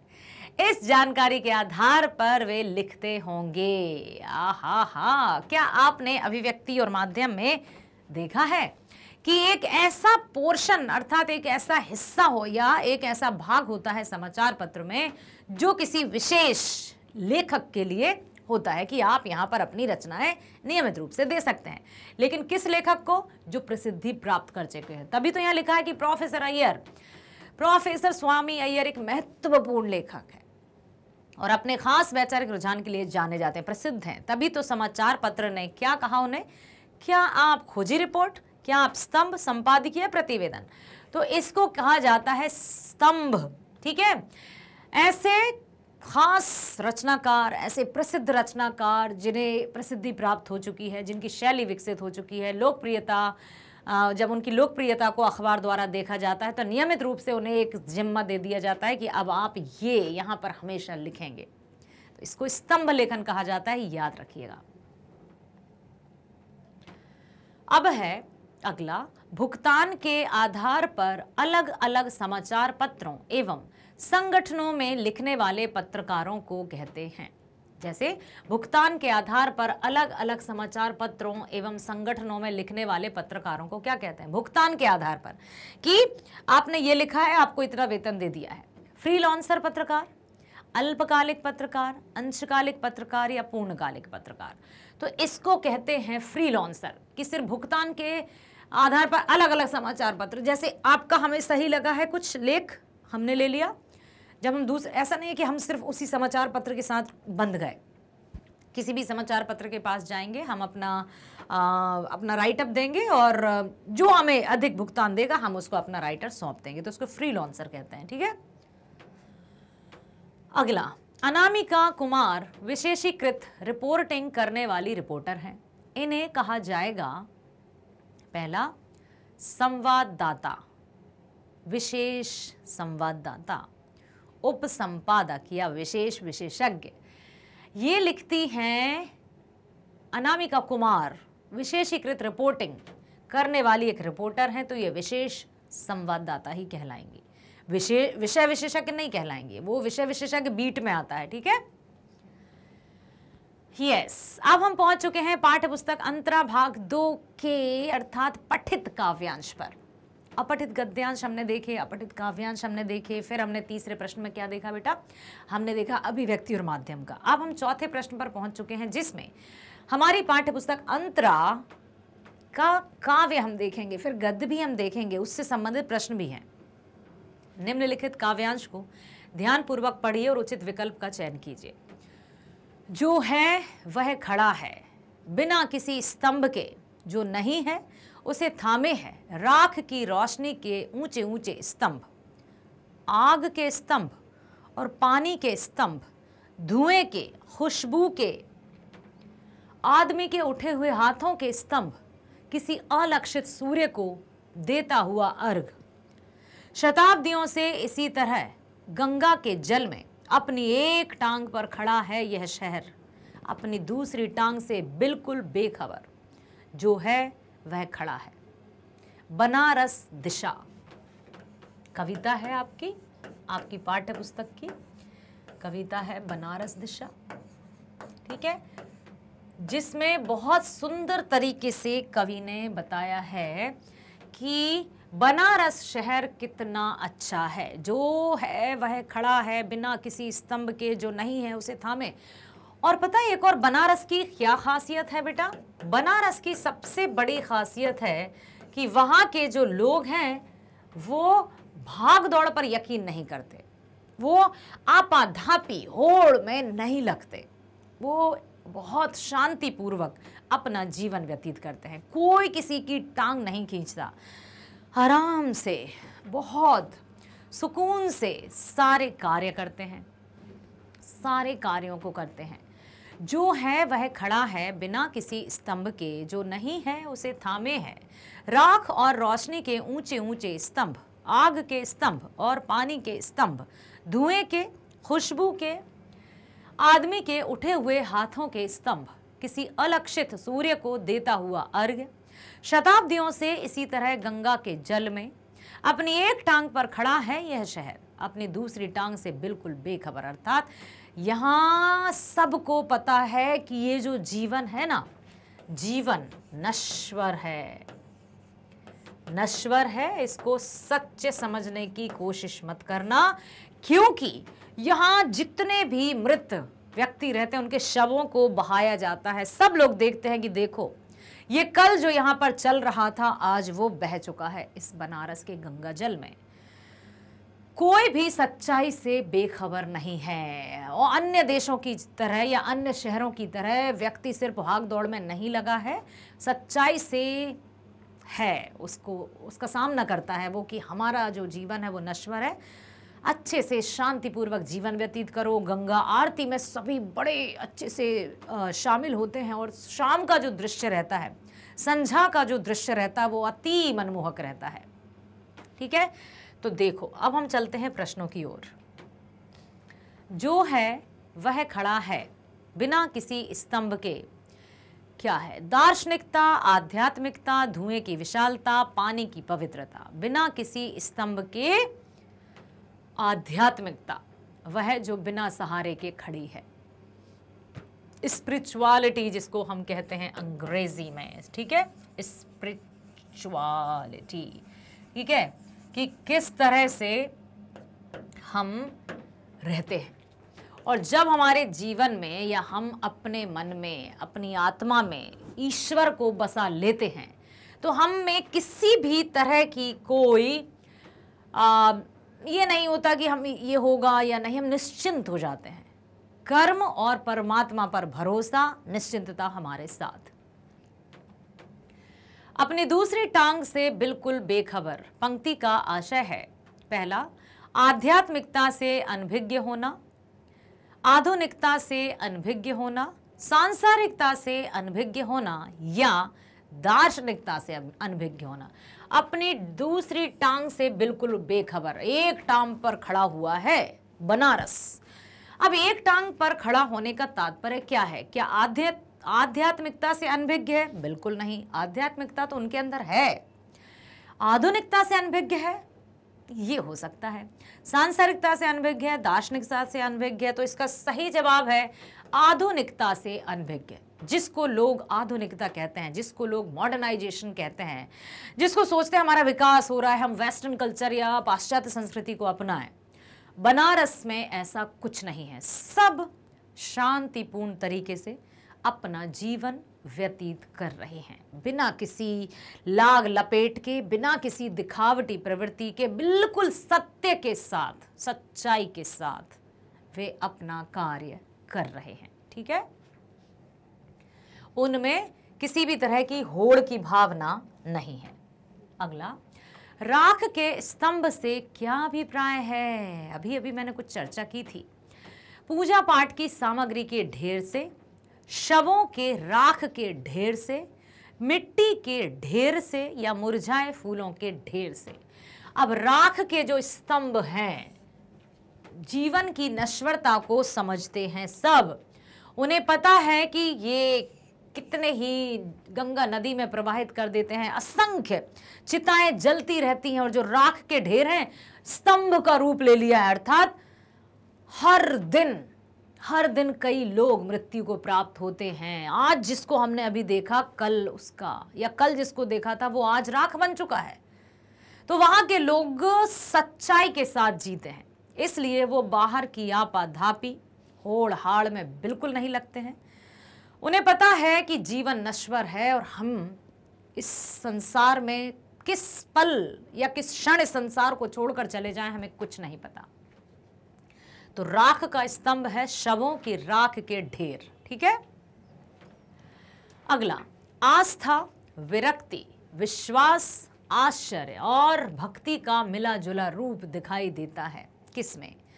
कहाँ है? श्रद्धा और अंधभक्ति में। दूसरा, मोक्ष की अवधारणा में। तीसरा, मिथकीय आस्था में। या फिर चौथा, बनारस की आध्यात्मिकता में। ध्यान से देखिए, आस्था, परमात्मा के प्रति श्रद्धा की भावना। विरक्ति मतलब लोभ मोह भोग विलासिता से दूर। विश्वास खुद पर, कर्म पर, परमात्मा पर। आश्चर्य और भक्ति कि हाँ यही है जीवन। लाखों लोग मरते हैं, लाखों लोगों की चिताओं की जो भस्म है जैसे स्तंभ का आकार ले लिया है। कोई भी मिथक या फिर झूठ में नहीं जी रहा है, लोग भाग दौड़ आपाधापी होड़ में नहीं लगे हैं, किसी तरह की टांग खींच नहीं रहे हैं कि मैं इससे आगे चला जाऊं। उन्हें पता है कि आज जो ऐसा है वो कल उसका क्या हाल होना है, या कल जो वैसा था आज वो राख बन चुका है। अब बताइए, तो ये सब किसका रूप दिखाई देता है? श्रद्धा और अंधभक्ति का? तो अंधभक्ति तो नहीं है, अर्थात पहला तो नहीं हो सकता। मोक्ष की अवधारणा में, मिथकीय आस्था में, या बनारस की आध्यात्मिकता में? तो बनारस की आध्यात्मिकता में ही ये मिला जुला रूप दिखाई देता है। वहां के लोग वास्तविकता में जीते हैं, यथार्थ में जीते हैं। इस शब्द को भी आप हमेशा ध्यान रखिएगा बेटा। यथार्थ का अर्थ होता है वास्तविकता, जिसमें कोई दिखावटीपन नहीं, कोई छल कपट नहीं, इतना सा भी झूठ नहीं। यथार्थता को जिसने पूजा है, जो है यथार्थ तू उसका कर पूजन, छाया मत छूना मन होगा दुख दूना। जो बीत चुका है उसको याद नहीं किया जाता, जो अभी आया ही नहीं है उसके बारे में चिंता नहीं की जा सकती। जो वर्तमान है, जो वास्तविकता है, जो यथार्थ है, उसमें जीना होगा, तब जाकर हम अपने जीवन को सही रूप में जी सकते हैं। अगला, मनुष्य के हाथ स्तंभ की भांति खड़े हो जाते हैं। क्यों, किसमें, कैसे? मंदिर की ध्वजा को प्रणाम करने के लिए, या फिर अदृश्य को अर्घ देने के लिए, किसी की मदद के लिए, श्रेष्ठता सिद्ध करने के लिए। यहां पर है अदृश्य को अर्घ देने के लिए। अदृश्य अर्थात अलौकिक, जो इस लोक में नहीं है, जो अदृश्य है, जो दिखाई नहीं देता लेकिन है। बेटा सच वही है जो हमें दिखाई नहीं दे रहा है। ईश्वर हमें नहीं दिखता, आशीर्वाद हमें नहीं दिखता, लेकिन सबसे अधिक जो कारक है या हमारे कार्यों के पीछे या सफलता के पीछे जो है वो वही है आशीर्वाद और कृपा, जो दिखाई नहीं देती हैं लेकिन हमारे साथ है। और ये भी कहते हैं कि प्रार्थनाएं कीजिए, प्रार्थनाओं में वो शक्ति होती है, नित्य नए चमत्कार होते देखे हैं। सच्चे मन से की गई प्रार्थना हमेशा फलीभूत होती है, बशर्ते कि निस्वार्थ की गई हो, बिना किसी स्वार्थ के। तो अर्घ्य, अदृश्य को अर्घ देने के लिए हाथ ऊंचे उठते हैं। अर्घ्य मतलब जब गंगा नदी में स्नान किया जाता है तो इस तरह से अर्घ दिया जाता है उस परमात्मा को, ठीक है। तो मनुष्य के हाथ स्तंभ की भांति खड़े हो जाते हैं। सभी लोग, बनारस के सभी लोग, बच्चे, युवक, बूढ़े, बुजुर्ग, सबके मन में सच्चाई है, पवित्रता है, और उन्हें पता है कि हमारा क्या होगा। इसलिए कोई कंपटीशन नहीं, कोई होड़ नहीं। अब हम चलते हैं 5वें प्रश्न पर। निम्नलिखित गद्यांश को ध्यानपूर्वक पढ़िए तथा निर्देश अनुसार उचित विकल्प का चयन कीजिए। चौधरी साहब एक खासे हिंदुस्तानी रईस थे।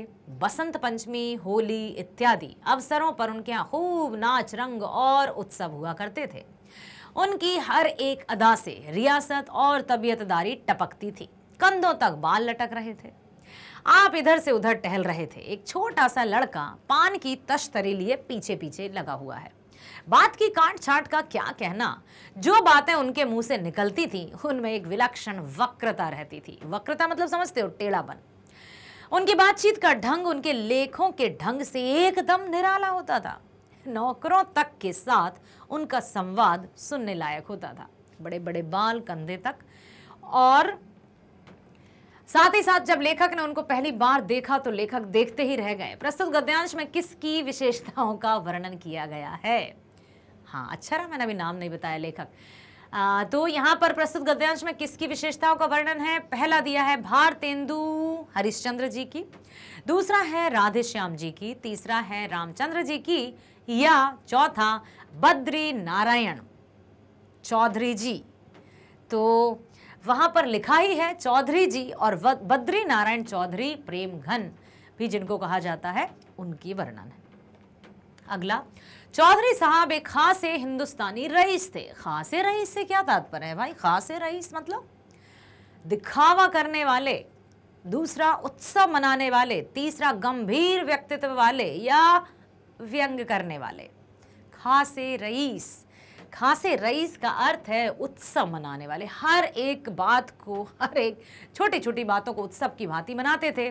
अब सुनो फिर से ध्यान से, जब भी जैसे हमने दूसरे का उत्तर क्या चुना बेटा, खा, या फिर आपके क्वेश्चन पेपर में ABCD भी आ सकते हैं, तो आप सिर्फ बी या खा लिखकर नहीं आएंगे, उसके आगे जो वाक्य लिखा है वो भी आपको लिखकर आना होगा, तब आपको पूरा 1 अंक प्राप्त होगा। क्लियर? बहुत सही। चौधरी साहब की बातचीत के अंदाज से यह पता चलता है कि वे खासे हिंदुस्तानी रईस के साथ साथ क्या थे? साहित्य प्रेमी, भाषा अनुरागी, रसिक, धर्मी या सौंदर्य प्रेमी। तो चौधरी साहब की बातचीत के अंदाज से यह पता चलता है कि वे हिंदुस्तानी रईस के साथ साथ साहित्य प्रेमी भी थे। भाषा प्लस अनुरागी, साहित्य प्रेमी, रसिक, धर्मी। भाषा अनुरागी लिखा है, इसका मतलब होता है भाषा धन अनुरागी, अर्थात भाषा से प्रेम करने वाले। अनुराग का अर्थ होता है प्रेम। ठीक है बेटा, कभी आपसे पूछ लिया जाए इसलिए मैंने आपको बता दिया इसका अर्थ क्या है। तो वे साहित्य प्रेमी भी थे। अगला, प्रस्तुत गद्यांश में विलक्षण वक्रता से तात्पर्य स्पष्ट होता है। विलक्षण वक्रता, एक तो विलक्षण भी है, दूसरा वक्रता भी है। मुहावरेदार, कुटिलता, वाक चातुर्य या अनोखी वचन भंगिमा। तो है वाक चातुर्य। वाक चातुर्य मतलब क्या समझते हो? वाणी में चतुराई। वाक चातुर्य मतलब होता है बेटा वाणी में चतुराई।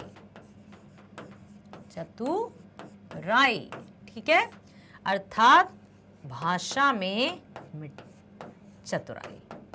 भाषा में या वाणी में चतुराई अर्थात वाक चातुर्यता।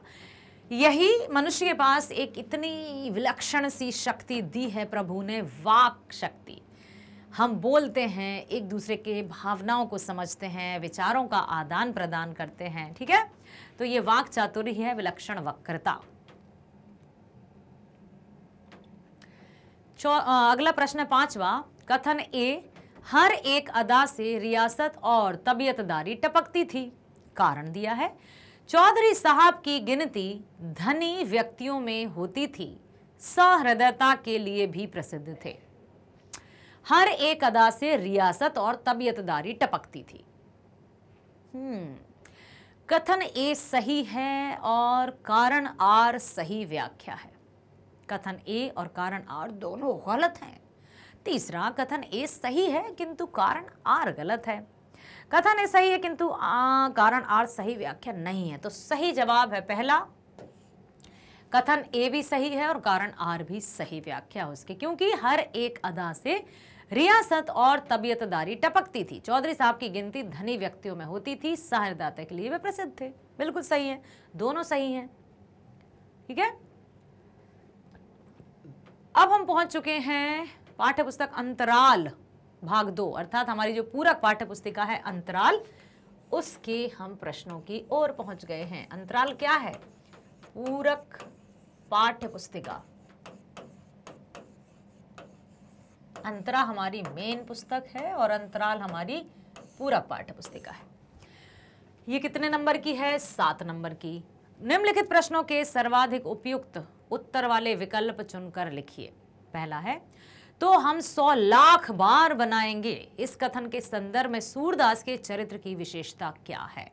सूरदास की झोपड़ी पाठ है आपकी अंतराल पाठ्य पुस्तक में, जब उसकी झोपड़ी को जला दिया जाता है और बेचारा दुखी हो जाता है, लेकिन बच्चों की एक वाक्य को, खेल खेल में रो रहे हो, इस वाक्य को सुनकर उसमें जैसे ऊर्जा उत्पन्न होती है और वो कहता है कि कितने भी बार कोई मेरी झोपड़ी क्यों ना जला दे, मैं उसको उतनी ही बार बनाऊंगा, हार नहीं मानूंगा। सूरदास अंधा भी था, गरीब भी था, भिखारी था, लेकिन फिर भी उससे भी जलने वालों की जो कमी नहीं थी, बेचारी की झोपड़ी जला दी। इस कथन के संदर्भ में सूरदास के चरित्र की विशेषता, कौन सी विशेषता है? पहला है आर्थिक मदद की चाह रखने वाला, बिल्कुल नहीं। अत्यधिक परिश्रमी व्यक्ति, सांत्वना का अभिलाषी, हार ना मानने की प्रवृत्ति वाला। हम 100 लाख बार बनाएंगे, अर्थात वो हार नहीं मानेगा, चाहे कितना भी कोई उसका बुरा कर ले, बुरा करने की सोच ले, वो हार नहीं मानेगा।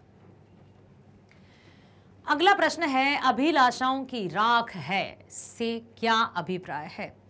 अभिलाषाओं की राख है मतलब क्या सभी पैसों का जल जाना, झोपड़ी का जल जाना, ईर्ष्या के कारण झोपड़ी जलना, या चाहतों का जल जाना? अभिलाषा मीन्स होता है इच्छा, तो यहां पर सही जवाब होगा चाहतों का जल जाना। बेचारे गरीब की झोपड़ी जला दी गई। आइए चलते हैं नेक्स्ट क्वेश्चन की तरफ। अगला है, कथन ए नारी प्रकृति का सजीव रूप है। अब ध्यान से देखिएगा, उसका कारण नारी शरीर से उन्हें बिस्कोहर की फसलों, वनस्पतियों की उत्कट गंध आती है। नारी प्रकृति का सजीव रूप है और कारण दिया है नारी शरीर से उन्हें बिस्कोहर की फसलों, वनस्पतियों की उत्कट गंध आती है। उत्कट मतलब बहुत ज्यादा। कथन ए सही है और कारण आर सही व्याख्या है। दूसरा, कथन ए और कारण आर दोनों गलत है। तीसरा, कथन ए सही है किंतु कारण आर गलत है। चौथा, कथन ए सही है किंतु कारण आर सही व्याख्या नहीं है। नारी प्रकृति का सजीव रूप है, नारी शरीर से उन्हें बिस्कोहर की माटी चैप्टर याद है? नहीं है तो उसको अच्छे से पढ़िए। तो यहां पर सही जवाब होगा यही कि कथन ए भी सही है और उस जो कारण आर है वो उसकी एकदम सटीक और सही व्याख्या करता है। ठीक है, चलो अगले प्रश्न पर चले। फिर से वही है, कथन और कारण, इनको बहुत ध्यान से देखा करो, पढ़ा करो, समझा करो, उसके बाद ही आप उत्तर को चयन कर। जीवन के मर्म का ज्ञान ही दुखों से मुक्ति है। यदि हमें जीवन का ज्ञान हो जाएगा तो हम सच्चाई को जान जाएंगे और जो दुख दर्द हम झेले रहते हैं, अरे क्या होगा, हे भगवान, ये वो दुनिया भर की बातें, उन सब से हमें मुक्ति मिल जाएगी। यदि हमें जीवन की सच्चाई का ज्ञान है तो हम दुखों से पूरी तरह से मुक्त हैं। सूरदास विजय गर्व की तरंग में राख के ढेर को दोनों हाथों से उड़ाने लगता है। सूरदास की झोपड़ी, अंतराल पाठ्य पुस्तक की बात कर रहे हैं हम। जो सूरदास था बेचारा, वो गर्व की तरंग में राख के ढेर को दोनों हाथों से उड़ाने लगता है। उसकी झोपड़ी में आग लगा दी गई थी, उसकी झोपड़ी जलकर खाक हो चुकी थी और वो क्या कर रहा था? राख को मजे से अब उड़ा रहा था। क्यों? क्या उसको जीवन के मर्म का ज्ञान हो चुका था? क्या वह दुखों से मुक्ति पा चुका था? देखते हैं। कथन ए सही है किंतु कारण आर सही व्याख्या नहीं है। दूसरा दिया है, कथन ए और कारण आर दोनों गलत हैं। तीसरा, कथन ए सही है किंतु कारण आर गलत है। कथन ए सही है और कारण आर भी उसकी सही व्याख्या करता है। यस, यही सही जवाब है, क्योंकि जब सूरदास को ये पता चला कि जीवन है और सच्चाई को वो जान चुका था, बच्चों की खेल खेल में उसने बहुत सारे डायलॉग सुने। क्या सुना था? अरे तू खेल में रोता है। बस ये जो बच्चों के कथन थे सूरदास जी के कानों में पहुंचे और सूरदास एकदम सभी चिंताओं को छोड़कर जीवन की हकीकत से, जीवन की वास्तविकता से परिचित हो चुका था और सभी चिंताओं से मुक्त होकर वो अपनी झोपड़ी की राख उड़ाने लगा मस्त होकर। अब उसे कोई चिंता नहीं। अगला, निम्नलिखित शब्द युग्मों को सुमेलित करना है। भाग 1 और भाग 2। पहला है भरभंडा। पहला, खेतों में पानी देने के लिए छोटी छोटी नालियां बनाई जाती हैं। दूसरा, कोइयां, एक प्रकार का फल। बरहा, कमल का फूल। पुरई, कोका, बेली। पुरैन पात रहत जल भीतर, तारस देह न दागी। खेतों में पानी के लिए छोटी छोटी नालियां, एक प्रकार का फल। एक प्रकार का फल, कमल का फूल बनाई छोटी छोटी। भरभंडा, खेतों में पानी देने के लिए छोटी छोटी नालियां बनाई जाती हैं। बरहा, कमल का फूल, कोका, बेली, बरहा। तो अब हम चलते हैं, देखो अच्छे से देखना। पहले का अभी हमने कौन सा किया था? हमने किया था पहले का दूसरा, चौथे का दूसरा या दूसरे का चौथा। तो हम देखते हैं दूसरे का चौथा है क्या कहीं? यही है। तो पहले का दूसरा, दूसरे का चौथा, तीसरे का पहला और चौथे का तीसरा। यस यही सही है बेटा। यदि एक भी हमें क्लू मिल जाता है ना तो हम सही जवाब चुन लेते हैं। ठीक, अगला है विकास की औद्योगिक सभ्यता उजाड़ की अपसभ्यता है, क्योंकि विकास की औद्योगिक सभ्यता उजाड़ की अपसभ्यता है। क्यों? पहला दिया है वर्तमान युग को औद्योगिकीकरण का युग कहने में कोई अतिशयोक्ति नहीं। जो वर्तमान युग है वो औद्योगिकीकरण का युग ही है। क्या ये सही है? दूसरा, आधुनिक सभ्यता के विकास से प्रकृति के साथ छेड़छाड़ हो रही है। तीसरा, औद्योगिकीकरण के लगातार बढ़ने से उद्योग धंधों में खूब वृद्धि हो रही है। चौथा, अपशिष्ट पदार्थों प्लास्टिक की थैलियों के प्रयोग से नदियों का प्रवाह बाधित हुआ है। आधुनिक सभ्यता के विकास से प्रकृति के साथ छेड़छाड़ हो रही है। औद्योगिकरण के लगातार बढ़ने से औद्योगिक धंधों में खूब वृद्धि हो रही है। अपशिष्ट पदार्थ थैलियों के प्रयोग से नदियों का प्रभाव बाधित हुआ है। तो विकास की औद्योगिक सभ्यता उजाड़ की सभ्यता इसलिए है क्योंकि आधुनिक सभ्यता के विकास से प्रकृति के साथ छेड़छाड़ हो रही है।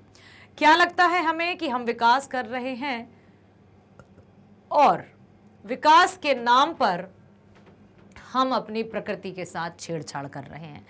प्रकृति के साथ हमें मित्रवत व्यवहार करना चाहिए लेकिन हम नहीं कर रहे हैं। अगला, पग पग पर नीर वाला मालवा नीर विहीन हो गया से क्या तात्पर्य है? पहला, पर्यावरण और मनुष्य का अत्यंत घनिष्ठ संबंध है। दूसरा, पहले जल से परिपूर्ण अब वर्षा की मात्रा कम हो गई। तीसरा, लद्दाख जैसे स्थानों पर भी बर्फबारी प्रभावित हुई है। जल संरक्षण के लिए निरंतर प्रयास चल रहा है। पग पग पर नीर वाला मालवा नीर विहीन हो गया। नीर अर्थात क्या है? जल। जो जल से भरा हुआ था आज वही जल विहीन हो गया। तो पर्यावरण मनुष्य का घनिष्ठ संबंध, पहले जल से परिपूर्ण था अब वर्षा की मात्रा कम हो गई लद्दाख जैसे या इसमें। तो यही सही है कि जब पहले जो मालवा था वो जल से परिपूर्ण था लेकिन अब वर्षा की मात्रा कम हो गई है। अनावृष्टि या सूखा, ठीक है, अनावृष्टि का अर्थ होता है सूखा। जो पूरी तरह से जल से परिपूर्ण हुआ करता था आज वो सूखे की चपेट में आ पहुंचा है। ये स्थिति हो गई। हो गए 7। पुनः हम पहुंच चुके हैं, यस बेटा, हम आ गए हैं खंड बा पर जो कि है वर्णात्मक प्रश्नोत्तर। अभी तक हमने ऑब्जेक्टिव टाइप क्वेश्चंस किए थे जिनमें हमें टिक द करेक्ट करना था, साथ ही साथ हमें सही विकल्प चुनकर उसमें दिए गए सही वाक्य को लिख कर आना था। लेकिन अब हम पहुंच चुके हैं खंड बा तक जो पूरी तरह से वर्णात्मक है। इसमें हमें लिखना है, अपने लेखन कला का प्रदर्शन करना है। निम्न में से किसी एक विषय पर 120 शब्दों में रचनात्मक लेख लिखिए। जनसंचार और सृजनात्मक लेखन, अभिव्यक्ति और माध्यम जो आपकी पाठ्य पुस्तक है उसी में से दिया गया है। पहला है समाज में बढ़ती आर्थिक असमानताएं। तो हमें कैसे 5 नंबर मिलेंगे वो देखो। बढ़ती असमानताएं, आर्थिक मतलब धन, दौलत, रुपए, पैसे, भौतिक वस्तुएं। भौतिक वस्तुएं भी आ सकती हैं इसमें, है ना, भौतिक वस्तुएं, ठीक है, और धन, दौलत, रुपया, पैसा, ये सब कुछ इसी में आएगा। समाज में बढ़ती आर्थिक असमानताएं, क्या कारण है? क्यों समाज में आर्थिक असमानता बढ़ रही है, आर्थिक विषमता हो गई है? तो हमें विषय वस्तु पर मिलेंगे 2 अंक, किस तरह की भाषा का हम प्रयोग कर रहे हैं मिलेंगे 1 अंक, साथ ही साथ प्रस्तुति 2 अंक उस पर मिलेंगे कि हमने किस तरह से इस रचनात्मक लेख में अपनी रचनात्मकता दिखाई। हमने सिंपल सी भाषा में लिख दिया या फिर हमने अपने अलंकारिक भाषा का प्रयोग किया, सुंदर सुंदर शब्दावली का प्रयोग किया। जैसे समाज आज, या हम ऐसे शुरू कर दें कि प्राचीन काल से ही हम देख रहे हैं या हमने ये देख सकते हैं कि इतिहास में हमने वर्ण व्यवस्था के बारे में पढ़ा और सुना कि समाज 4 वर्गों में विभाजित था, ब्राह्मण, क्षत्रिय, वैश्य और शूद्र। ब्राह्मणों का कार्य था पूजा अर्चना करना, क्षत्रियों का कार्य युद्ध आदि रक्षा करना, वैश्य का कार्य था व्यापार और शूद्रों का कार्य था सेवा करना। धीरे धीरे ये वर्ण व्यवस्था इतनी विकसित हुई कि शूद्रों की जो स्थिति थी अत्यंत दयनीय हो गई, जिससे शूद्र जो थे वो आर्थिक स्थिति उनकी बिल्कुल कमजोर। क्यों? क्योंकि कर्म या जो कर्म का निर्धारण कैसे था? जाति के अनुसार। जब जाति के अनुसार काम दिया जाएगा या पेशे को जाति के अनुसार बांट दिया जाएगा तो कैसे आर्थिक समानता रहेगी? सबसे बड़ा कारण वर्ण व्यवस्था को आप आर्थिक असमानता से जोड़ सकते हैं और प्राचीन काल से लाकर आज तक की पूरी प्रक्रिया को आप समझा सकते हैं। बेहतरीन तरीके से आपको पूरे 5 नंबर मिल जाएंगे। ठीक है। जन्म से पहले ही बच्चे का पेशा तय। मान लीजिए यदि वो माँ की कोख में है और क्षत्रिय के यहाँ है तो वो ठीक ठाक है, लेकिन यदि किसी शूद्र माता की गोद में या कोख में बालक पल रहा है तो उसका पेशा पहले ही तय हो गया। उसके जन्म से पहले ही उसकी हुनर को देखे बिना, उसकी दक्षताओं या कुशलताओं को जाने बिना उसे पेशा थोप दिया कि तुम इस घर में या समाज में उत्पन्न हुए हो, इस जाति में तुम्हारा जन्म हुआ है तो तुम्हारा पेशा यही होगा। तुम चाह कर भी अपने पेशे को नहीं बदल सकते। और यहां तक हो जाता था कि लोग 2 वक्त की रोटी तक के लिए तरसते थे। वही धीरे धीरे जैसे तैसे डॉक्टर भीमराव अंबेडकर जी ने कानून का निर्माण किया, संविधान का निर्माण किया, आरक्षण दिए और जो दलित वर्ग था या जो शूद्र वर्ग था उसके लिए कुछ रिजर्वेशन तय किए, आरक्षण दिए, जिसकी सहायता से उनको भी अपना हुनर या अपना जो धन दौलत कमाने की थोड़ी सी छूट मिली। लेकिन क्या आज पूरी तरह से समाज में एकता है, समानता है? क्या आज किसी तरह से मानसिक या जातीय भेदभाव नहीं है? तो कहने को तो है कि हाँ नहीं है, लेकिन आज भी यदि हम देखते हैं कि ग्रामीण जो क्षेत्र हैं उनमें कहीं ना कहीं ये है। तो जो धनी वर्ग था, जो सामंती वर्ग था, वो ऊंचा होता गया, धन कमाता गया, और जो बेचारा शूद्र वर्ग था वो गरीब गरीब गरीब होता गया। तो समाज में बढ़ती आर्थिक असमानताओं का शुरुआत आप वहां से लेकर यहां तक कर सकते हैं। दूसरा देखते हैं कौन सा है? आर्टिफिशियल इंटेलिजेंस का समाज पर प्रभाव। अब आर्टिफिशियल इंटेलिजेंट क्या है? ये आर्टिफिशियल इंटेलिजेंट पहले आपको उसे परिभाषित करना होगा। परिभाषित करने के साथ साथ उसके बारे में आपको तथ्य देने होंगे, उसके प्रमाण देने होंगे, उसके उदाहरण देने होंगे। कहा ना बेटा 5 नंबर की बात है तो हम जिस तरह से निबंध लिखते हैं या अनुच्छेद लिखते हैं और हमें लिखना है रचनात्मक लेख, कितनी अच्छे से आप अपनी बुद्धि का इस्तेमाल करके लेख लिखेंगे उतने ही अच्छे से आपको अंक मिलेंगे। परीक्षा के दिन, परीक्षा के दिन आए नहीं कि मन में धक धक धक होने लगता है। क्या होगा, कैसे करूंगा? जबकि हम साल भर से पढ़ रहे हैं फिर भी हमें चिंता होती है। आखिर क्यों? तो हमें परीक्षाओं की या परीक्षा नामक शब्द से डरने से खुद को बचाने के लिए नियमित रूप से अध्ययन करना होगा। अब जैसे अभी सैंपल पेपर चल रहा है, ये आपकी परीक्षा की ही तैयारी है। अभी आप इसको इतने गंभीरता से नहीं ले रहे, लेकिन जैसे ही परीक्षा आएगी ना एकदम एक्टिवली पार्टिसिपेट करोगे और कहोगे मैडम और लाइए सैंपल पेपर और लाइए। अभी कोई नहीं देख रहा है ज़्यादा। अभी मैं कह रही हूँ बेटा देखो, अपने फ्रेंड्स को लिंक शेयर करो, लेकिन ध्यान नहीं दे रहा है। लेकिन जैसे ही परीक्षा आएगी धक धक धक धक धक होने लगता है, डर होने लगता है, लाइव आइए, ये कीजिए वो कीजिए। अरे हम हर दिन भोजन करते हैं, हर दिन नाश्ता करते हैं, हर दिन खाना खाते हैं, तब जाकर हम स्वस्थ रहते हैं। तो हम ये कैसे मान लेते हैं कि सिर्फ पढ़ाई करेंगे हम परीक्षाओं के दिनों में और हम अच्छे अंक ले आएंगे? हर दिन हमें थोड़ा थोड़ा पढ़ना होगा ताकि हमें परीक्षा के दिनों में किसी तरह का डर या भय ना रहे। अगला है निम्नलिखित में से किन्हीं 2 प्रश्नों के उत्तर 60 शब्दों में लिखना है। 2 प्रश्नों के उत्तर 3-3 नंबर के प्रश्न है। कविता में बिंब की भूमिका को स्पष्ट कीजिए। बिंब की भूमिका। उत्तर है कविता को इंद्रियों से पकड़ने में सहायक बनाना। जो बिंब होते हैं, बिंब मतलब प्रतीक या जिनको सिंबल्स भी कहते हैं अंग्रेजी में, ठीक है। तो जो कविता में जो प्रतीक रहते हैं या बिंब रहते हैं वो इंद्रियों को पकड़ने में सहायक बनते हैं। मतलब किसी भी तरह के विद्यार्थी को या कोई भी जो पाठक वर्ग है बिंबों की सहायता से उस कविता के अर्थ को पढ़ पाता है, समझ पाता है। दूसरा है शब्दों के माध्यम से मन के भीतर चित्र निर्मित हो जाते हैं। अब जैसे देह की पतली कमर की है लचीली एक चांदी सा बड़ा सा गोल खंबा। अब बिंब ही तो है, किसी के समान किसी को बताया जा रहा है, इसके माध्यम से काल्पनिक चित्र उभर आते हैं और हमको सही से समझ में आने लगता है। साथ ही साथ कविता को जीवंत बना देते हैं, ऐसा लगता है जैसे प्रत्यक्ष रूप से हमारे समक्ष कविता चल रही है या कोई फिल्म चल रही है। तो ये कविता के जो बिंब होते हैं वो बहुत महत्वपूर्ण भूमिका निभाते हैं। ठीक है, नाटक के विभिन्न तत्वों पर प्रकाश डालिए। पहले तो मुझे ये बताइए, क्या आपने अभिव्यक्ति और माध्यम का जो नाटक वाला पार्ट है वो पढ़ा है? एक नाटक, कहानी और कविता में क्या अंतर होता है? यदि मैं बात करूं सिर्फ कहानी की और नाटक की, तो नाटक और कहानी में क्या अंतर होता है?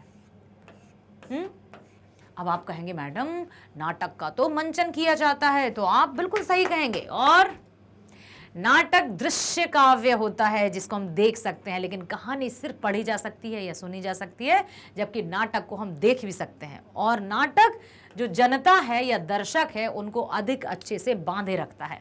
तो नाटक के प्रमुख जो तत्व होते हैं वो होता है समय का बंधन। ठीक है, और इसमें सीन्स होते हैं, दृश्य होते हैं। ठीक है, हर एक काल उसकी अवधि होती है, 48 मिनट का एक सीन होता है, फिर पर्दा गिरता है, फिर पर्दा उठता है। तो समय का जो बंधन है या समय की जो पाबंदी है वो नाटक में होती है, जबकि कहानी में नहीं होती है। शब्द, किस तरह की शब्दावली का चयन किया जाए?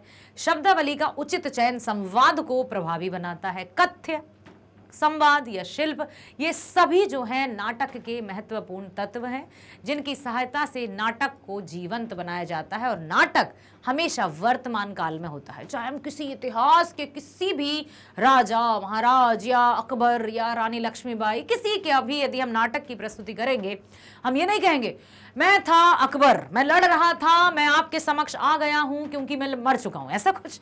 हमेशा जो नाटक है वो वर्तमान काल में चलता है। तो सबसे बड़ी होती है इसकी प्रेजेंटेशन या प्रस्तुतिकरण। तो नाटक के प्रमुख तत्व यही हैं: समय का बंधन, शब्द, कथ्य, संवाद और शिल्प। शिल्प का अर्थ होता है सुंदरता, या जिसके कारण से नाटक में प्रवाहमयता आती है, अट्रैक्शन आता है, आकर्षण आता है। कहानी का हमारे जीवन से क्या संबंध है, परिभाषित कीजिए। अभी हमने नाटक के बारे में जाना, सुना, अब हम कहानी के बारे में देखते हैं। अपने अनुभवों को प्रकट करने तथा दूसरों के अनुभवों को जानने की प्राकृतिक इच्छा की पूर्ति। अब हम कहानी के माध्यम से, यदि पहले की बात करें बेटा, पौराणिक या फिर जब हम ना कोई रेडियो थे, ना टेलीविजन थे, ना समाचार पत्र थे, तब मनोरंजन का साधन था कहानी। कहानी के माध्यम से शिक्षा भी प्रदान की जाती थी। दादी की कहानी, नानी की कहानी। हम क्यों कहते हैं कि दादी ने कोई कहानी सुनाई है क्या, नानी से कोई कहानी सुनी है क्या? क्योंकि पहले सबसे अच्छा जो मनोरंजन का साधन था वो कहानी थी। सोते समय हम सो गए, लेटे हैं, दादी कहानी सुनाओ, दादियाँ कहानी सुना रही है। पता है एक राजा था, घनघोर बियाबान जंगल में अकेला जा रहा था, तभी अचानक से कुछ भी, मतलब इस तरह का काल्पनिक कहानियां चलती थी। सुनने में कभी कभी डर भी लगता था। रेडियो पर आपने कहानी सुनी है नीलेश मिश्रा के साथ, कितनी अच्छी कहानी है। ऐसी कहानियां, हॉरर स्टोरीज वो सुनाते हैं। और यदि रात में हम मान लीजिए बेड पर ओढ़कर भी सुन रहे हैं उस कहानी को, तो हमें डर लगेगा और हम कहानी को बंद कर देंगे, जबकि वो दिख नहीं रहा है, फिर भी इतनी प्रभावी हो जाती है कहानी। अपने अनुभवों को प्रकट करने तथा दूसरों के अनुभवों को जानने की प्राकृतिक इच्छा की पूर्ति हो जाती है। कल्पना शक्ति का विकास होता है। नैतिक मूल्यों और आदर्श जीवन जीने की प्रेरणा भी देती हैं कहानियां। तो कहानी, यदि हम कहें कि मनोरंजन का बहुत अच्छा उत्कृष्ट साधन है। उत्कृष्ट, उत्कृष्ट का अर्थ होता है सबसे अच्छी।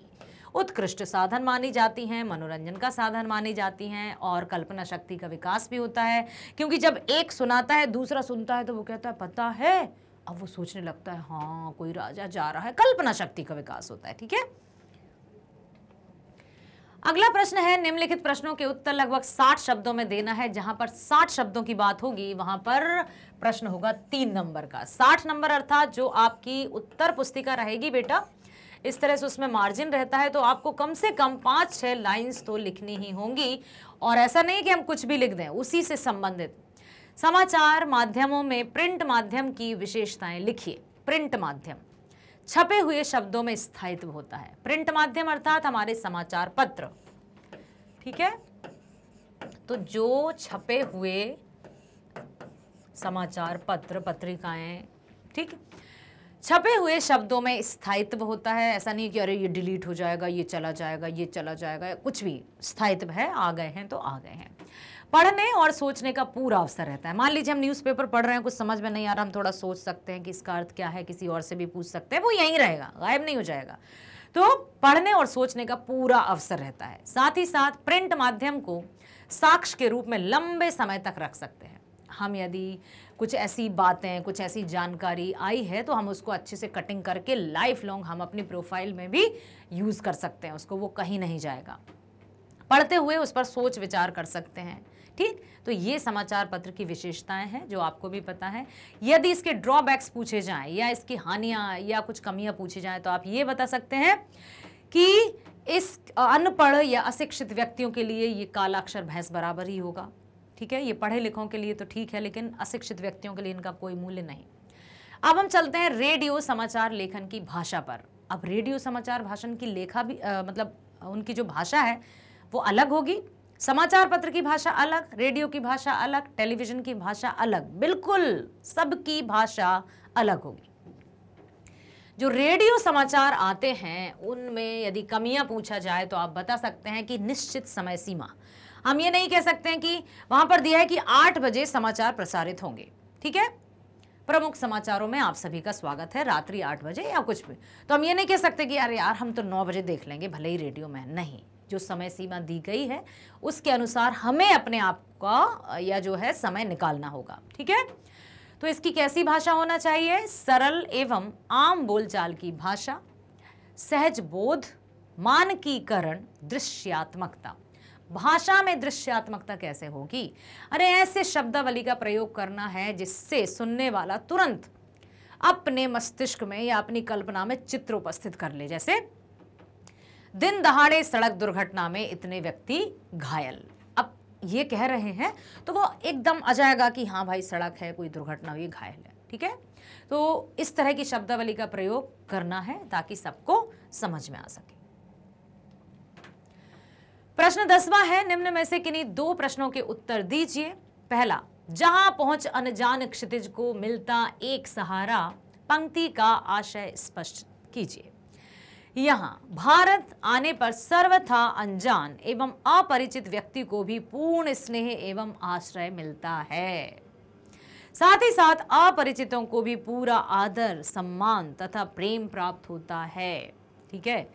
तो यहाँ पर ये जो हमारा भारत देश है सबको बाहें फैलाकर सबका स्वागत करता है, आत्मा से स्वागत करता है। जहां पहुंच अनजान क्षितिज को मिलता एक किनारा, यहाँ पर आते ही लोगों को अपना सा महसूस होता है। किसी को भी ये महसूस नहीं होता कि मैं कहाँ आ गया, मैं कौन सी जगह आ गया, ये क्या है, ठीक है। माघ के मास में विरहणी के भावों को अपने शब्दों में लिखिए। माघ, माघ कौन सा मास होता है भाई? हिंदी महीनों के नाम पता है? देखो, सबसे पहला होता है चैत्र, वैशाख, ज्येष्ठ, जेठ भी कहते हैं इसको, जेठ अकेला भी लिख सकते हैं। फिर है आषाढ़, सावन, अभी तक माघ नहीं आया, देखो सावन, भादों, कुंवार, कातक या कार्तिक, अभी भी नहीं आया माघ, कार्तिक, अगहन, अगहन, पूस, अब आया माघ, फिर आया फागुन और फिर से आ जाएगा आपका चैत्र। अब बताओ माघ में कौन सा महीना होगा? चैत्र में तो आपके जो फसल होती हैं, खेतों की फसलें काटी जाती हैं, गर्मी पड़ती है वैशाख जेठ में खतरनाक वाली जैसे मई और जून। आषाढ़ में बारिश के आने के संकेत मिल जाते हैं, मौसम विभाग कह देता है कि बारिश या मानसून आने वाले हैं। सावन भादों में अच्छे से बिल्कुल लगी, आज सावन की पहली झड़ी है, सुना ही होगा आपने, बरसात होती है। साथ ही साथ क्वार और कार्तिक की बात करें तो दीपावली का त्यौहार आने वाला होता है। सर्दी का मौसम आ गया है, अगहन पूस माघ फागुन, थोड़ी ठंडी ठंडी सी सर्दी, बहुत अच्छा मौसम, वसंत ऋतु, ये सब है। तो वसंत ऋतु और थोड़ी थोड़ी ठंडी जब है तो माघ के मास में विरहणी के भावों को अपने शब्दों में लिखिए। विरहणी अपने प्रेमी से अलग है, माघ का महीना है, ठीक है। माघ महीने में ठंड विरहणी को अधिक व्यथित करती है, हृदय का थर थर कांपना होता है, प्रियतम के विरह में अश्रुपात होता है, उसका जो प्रेमी है वो उसके पास नहीं है तो वो रोती है, बिलखती है। भीगे वस्त्र तीर की तरह चुभते हैं, क्योंकि अब जब वो आती है तो सब देखती है कि सभी लोग अपने अपने पति के साथ हैं, लेकिन वो बेचारी अकेली है, व्यथित है, तो उसकी पीड़ा उससे सहन नहीं होती है, ठीक है। यहाँ पर यही बताया है। अगला है भरत का आत्म परिताप उनके व्यक्तित्व के किस पक्ष की ओर संकेत करता है? वर्तमान में ऐसे व्यक्तित्व की आवश्यकता सिद्ध कीजिए। भरत का आत्म परिताप उनके व्यक्तित्व के किस पक्ष की ओर संकेत करता है, बताइए। हाँ, भरत, याद है कि जब श्री राम को वनवास दिया गया और तब जबकि भरत नहीं थे अयोध्या में, माता कैकेयी ने राजा दशरथ से 2 वरदान मांगे और उन्होंने कहा कि मेरे भरत को राजपाट दीजिए और राम को वनवास। चूंकि रघुकुल रीति सदा चली आई, प्राण जाए पर वचन न जाई, तो राजा दशरथ को अपने वचन निभाने पड़े। ना चाहते हुए भी प्राण से प्रिय पुत्र को वनवास की आज्ञा देनी पड़ी। और जब कुंवर भरत को ये पता चला तो वो दौड़े दौड़े नंगे पांव जाते हैं अपने भ्राता से मिलने और कहते हैं कि भैया तुम्हें लौटना होगा, अयोध्या चलना होगा। उज्जवल पक्ष की ओर संकेत, राम को वनवास दिलाने में उनका हाथ ना होना। उन्होंने ये कहा कि मुझे नहीं पता कि माता ने ये वरदान क्यों मांगे, मुझे कोई राजपाट नहीं चाहिए, मुझे तो अपने भैया के चरणों में स्थान चाहिए। राम को वनवास से वापस लाने के लिए चित्रकूट जाना, राम को स्वामी एवं स्वयं को सेवक मानना। राम को बहुत कहने के बाद भी या बहुत प्रार्थना करने के बाद भी जब श्री राम ने अयोध्या नहीं आने की ठान दी, बात सुना दी, तो भरत ने कहा कि मुझे आपकी खड़ाऊं दीजिए, मैं खड़ाऊं ही उस सिंहासन पर रखूंगा, आपके स्थान पर खड़ाऊं ही राजा का कार्य करेंगे, या मैं आपका सेवक हूं और सेवक ही रहूंगा, मैं कभी राजगद्दी पर विराजित नहीं होऊंगा। तो यहाँ पर राम और भरत का जो भरत मिलाप है उसमें उन दोनों के प्रति प्रेम, सेवक की भावना, आत्मा की मतलब एक ऐसा संबंध बताया है जो सच में उदाहरण है और युगों युगों तक, हमेशा सदियों तक चलता भी रहेगा। 11वां प्रश्न है, निम्नलिखित में से किसी एक काव्यांश की सप्रसंग व्याख्या कीजिए। सप्रसंग मतलब समझते हो ना? आपको बताना होगा कि प्रस्तुत पंक्तियां कौन सी कविता से ली गई हैं, कौन इनके कवि हैं। ये पत्थर, ये चट्टाने, ये झूठे बंधन टूटे, तो धरती का हम जाने, सुनते हैं मिट्टी में रस है, जिससे उगती दूब है, अपने मन के मैदानों पर व्यापी कैसी ऊब है, आधे आधे गाने। तोड़ो तोड़ो तोड़ो, ये ऊसर बंजर तोड़ो, ये चरती परती तोड़ो, सब खेत बनाकर छोड़ो, मिट्टी में रस होगा ही, जब वह पोसेगी बीज को, हम इसको क्या कर डालें इस अपने मन की खीज को, गोड़ो गोड़ो गोड़ो। तो हमें लिखना होगा कि ये जो तोड़ो कविता है हमारी पाठ्य पुस्तक अंतरा भाग 2 के पाठ तोड़ो नामक कविता से ली गई है। इसमें हम संदर्भ लिखेंगे, किस पाठ से ली गई, किस कविता से ली गई, प्रसंग लिखेंगे कि ये कब। तोड़ो, यहाँ पर देखो, जब कभी भी हम बेटा तोड़ो की बात करते हैं तो तोड़ो ऐसा लगता है जैसे विनाश की ओर संकेत कर रहा है, लेकिन कविता में तोड़ो विनाश नहीं है। कविता में तोड़ो है मन के आपसी बैर को तोड़ो। आपसी जो बैर नफरत, बैर, द्वेष, नफरत, ईर्ष्या, जो भावना है ना उसको तोड़ना है।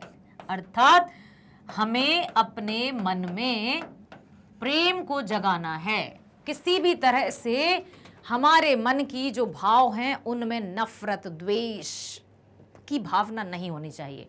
तोड़ो तोड़ो तोड़ो, ये ऊसर बंजर तोड़ो। जिस तरह से बंजर भूमि में फसल नहीं उपजा सकती, उसी प्रकार से यदि मन में छल, कपट, द्वेष, नफरत, ईर्ष्या है तो वो किसी का भला नहीं कर सकता। ठीक है, तो यही बताया है इसमें। तो आपको क्या क्या लिखना होगा वो देखो ध्यान से।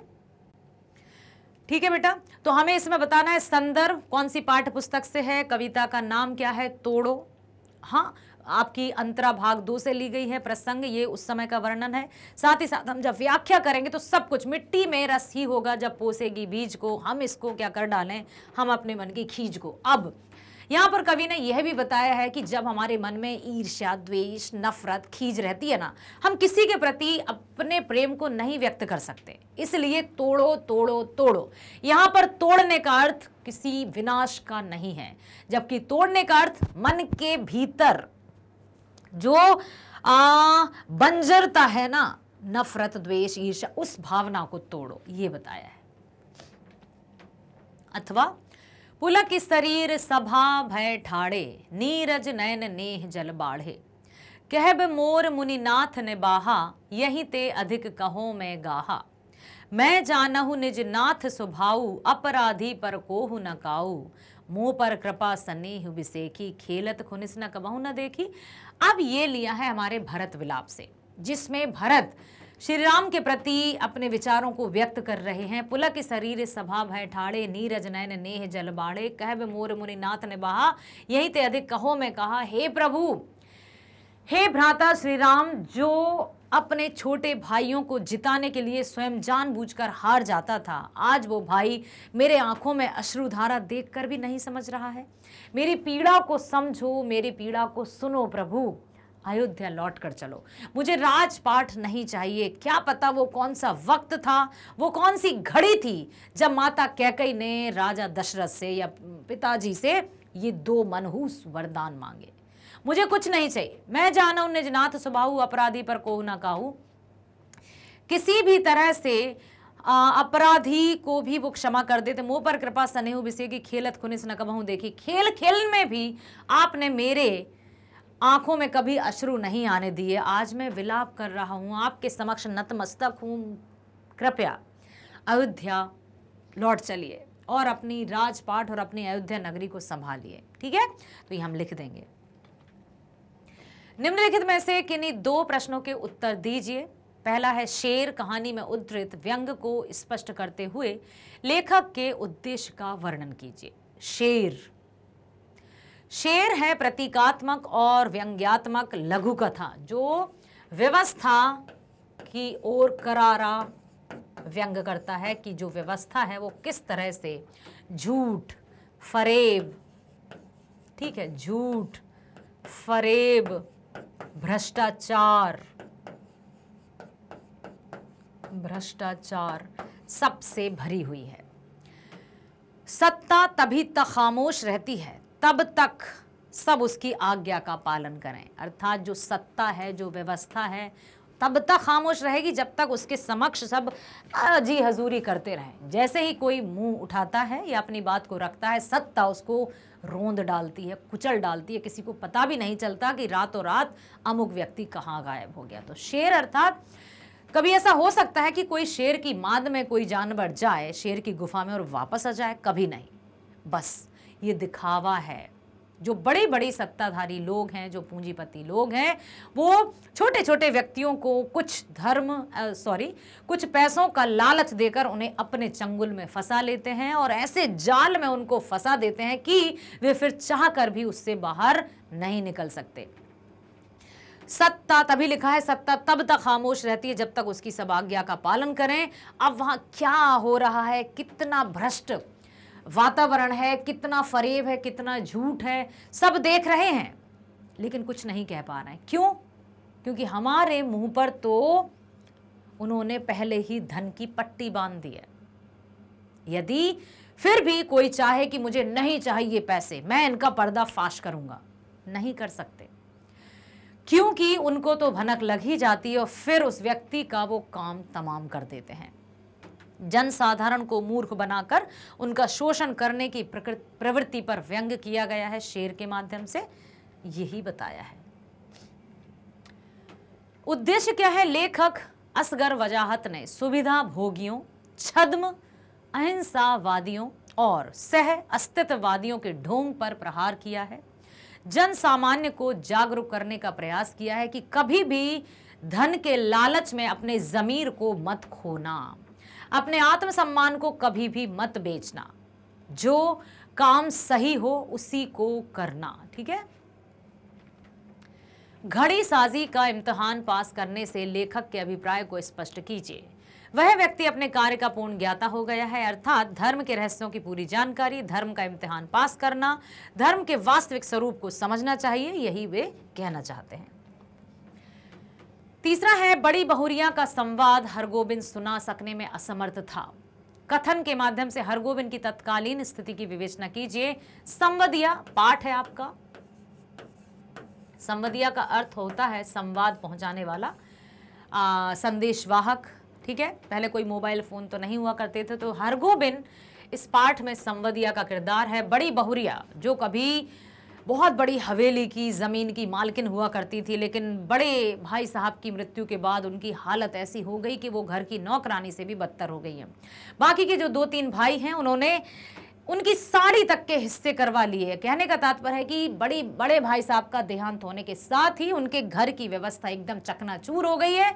बड़ी भाभी रो रही हैं, बिलख रही हैं, अपने व्यतीत किए हुए या अपने विगत दिनों को स्मरण करके रोती हैं और बुलाती हैं हरगोबिंद को कि जाओ मेरे मायके में जाकर कहना कि मुझे अब यहाँ नहीं रहना। माँ से कहना कि मैं भाइयों के बच्चों की जूठन से पेट भरकर अपना जीवन यापन कर लूंगी, लेकिन मैं यहाँ नहीं रह सकती। हरगोबिंद जब बड़ी भाभी की ये दशा देखता है तो मन ही मन बहुत विकल्पित होता है और कहता है, भाभी आप चिंता मत कीजिए, मैं जाता हूं आपके गांव। लेकिन जैसे ही गांव पहुंचता है, उससे पहले ही रास्ते में उसको तरह तरह के ख्याल आते हैं कि मैं कैसे बताऊंगा कि मेरे गांव की जो कभी रानी हुआ करती थी, जो हमेशा राज सी ठाट बाट के साथ रहा करती थी, आज उन भाभी की ये दुर्अवस्था है। कैसे कहूंगा कि मेरे गांव में उन्हें मान सम्मान कुछ नहीं मिल रहा है। बहुत भावुक हो जाता है संवदिया। ठीक है। मैं सोच रहा था कि मेरे संवाद से ये लोग बहुरिया को अपने यहां ले आएंगे। बड़ी बहुरिया गांव की लक्ष्मी है और यदि गांव की लक्ष्मी ही चली जाएगी तो वहां क्या रह जाएगा। बूढ़ी माता को बहुरिया की दशा बताकर व्यथित नहीं करना चाहता था, क्योंकि बड़ी बहुरिया की जो मां थी वो बुजुर्ग हो चुकी थी। बड़ी बहुरिया भाई भाभियों की नौकरी कैसे कर पाएंगी। भावुक एवं किंग कर्तव्य मूड। किंग कर्तव्य विमूढ़ का अर्थ होता है एकदम कंफ्यूज्ड, पूरी तरह से भ्रमित कि मैं नहीं मैं नहीं कह सकता। वहां भाभी को वचन देकर आ गया है कि मैं आपकी बातें हूबहू आपकी मां के समक्ष रख दूंगा, लेकिन रास्ते में वो पूरी तरह से कंफ्यूज्ड है कि मैं क्यों कहूं। किंग कर्तव्य मूड। ठीक है। ये थी उसकी मनोदशा। अगला प्रश्न है, निम्नलिखित गद्यांश में से किसी एक की सप्रसंग व्याख्या करना है। मेरे लिए एक दूसरी दृष्टि से भी यह अनूठा अनुभव था। लोग अपने गांव से विस्थापित होकर कैसी अनाथ उन्मूलित जिंदगी बिताते हैं, यह मैंने हिंदुस्तानी शहरों के बीच बसी मजदूरों की गंदी दम घुटती भयावह बस्तियों और स्लम्स में कई बार देखा था। किंतु विस्थापन से पूर्व वे कैसे परिवेश में रहते होंगे, किस तरह की जिंदगी बिताते होंगे, इसका दृश्य अपने स्वच्छ पवित्र खुलेपन में पहली बार अमझर गांव में देखने को मिला। तो हम लिखेंगे अमझर गांव की ये रीति है कि किस तरह से अमझर वासियों को अब विस्थापित होना था। और विस्थापन का अर्थ होता है विस्थापन। विस्थापन का अर्थ है एक स्थान से या अपने स्थान से दूसरे स्थान को जाना, दूसरे स्थान जाना। हिंदी में जैसे अंग्रेजी में कहते हैं माइग्रेशन, तो जब किसी को अपने घर से बेघर किया जाता है तो उस पर क्या बीतती है, यही है। कभी कभी हाँ कुछ आपदाएं हैं, आपदाएं होती हैं, आपदाएं कई प्रकार की होती हैं। जैसे कुछ होती हैं प्राकृतिक आपदाएं। प्राकृतिक आपदाओं के साथ यदि किसी को अपना घर बार छोड़ना पड़े तो उसमें कोई क्या कर सकता है। प्राकृतिक प्रकोप आते हैं और फिर कुछ दिन या महीनों बाद समाप्त हो जाते हैं, तो पुनः वो व्यक्ति अपने घरों में लौट आते हैं। लेकिन कुछ होती हैं राजनैतिक आपदाएं, ठीक है, कुछ होती हैं सामाजिक आपदाएं और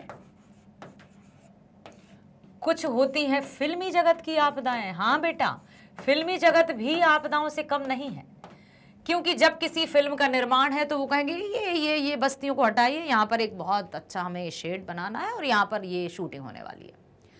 तो यहाँ पर प्राकृतिक आपदाओं के बाद तो मनुष्य अपने घर को छोड़कर या जो भी वहाँ के रहवासी हैं वो चले जाएंगे। जैसे एक फिल्म थी सत्यम शिवम सुंदरम, जिसमें बाढ़ के विभीषिका के कारण लोगों को अपना घर छोड़ना पड़ता है।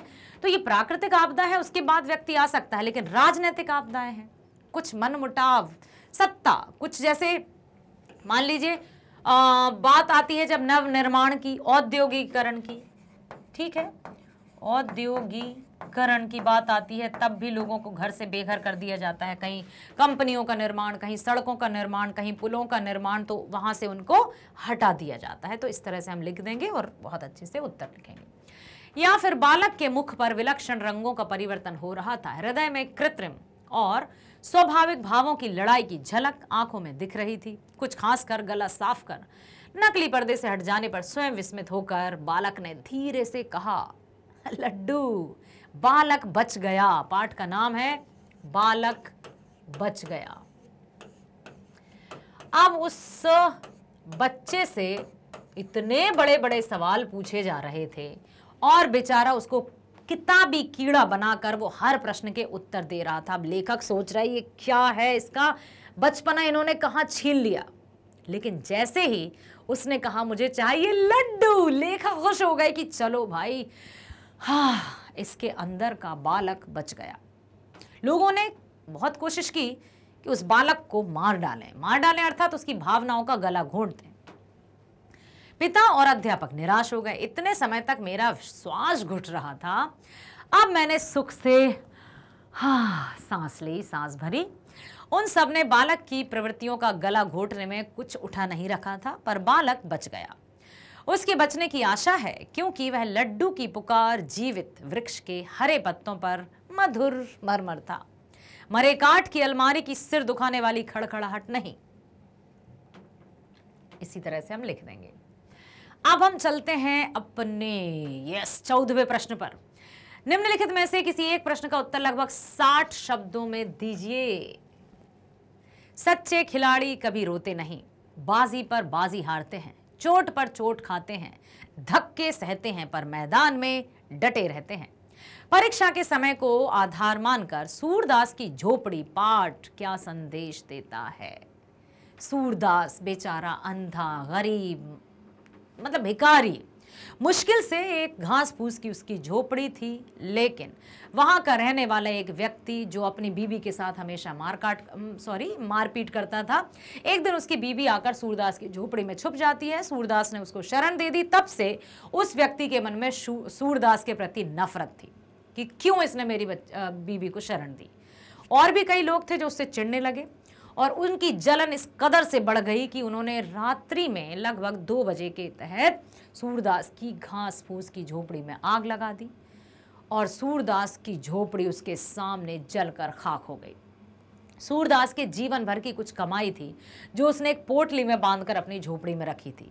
अब वो सोच रहा कि झोपड़ी तो जल गई, मेरे पैसे तो बच जाएंगे, क्योंकि उन पैसों से उसे अपने पूर्वजों का करना था, कुछ जो अंतिम संस्कार करते हैं, ठीक है, साथ ही साथ अपने बहन की सगाई करनी थी, बहुत सारे काम उसको करना थे। तो वो बड़ा बौखला गया बेचारा।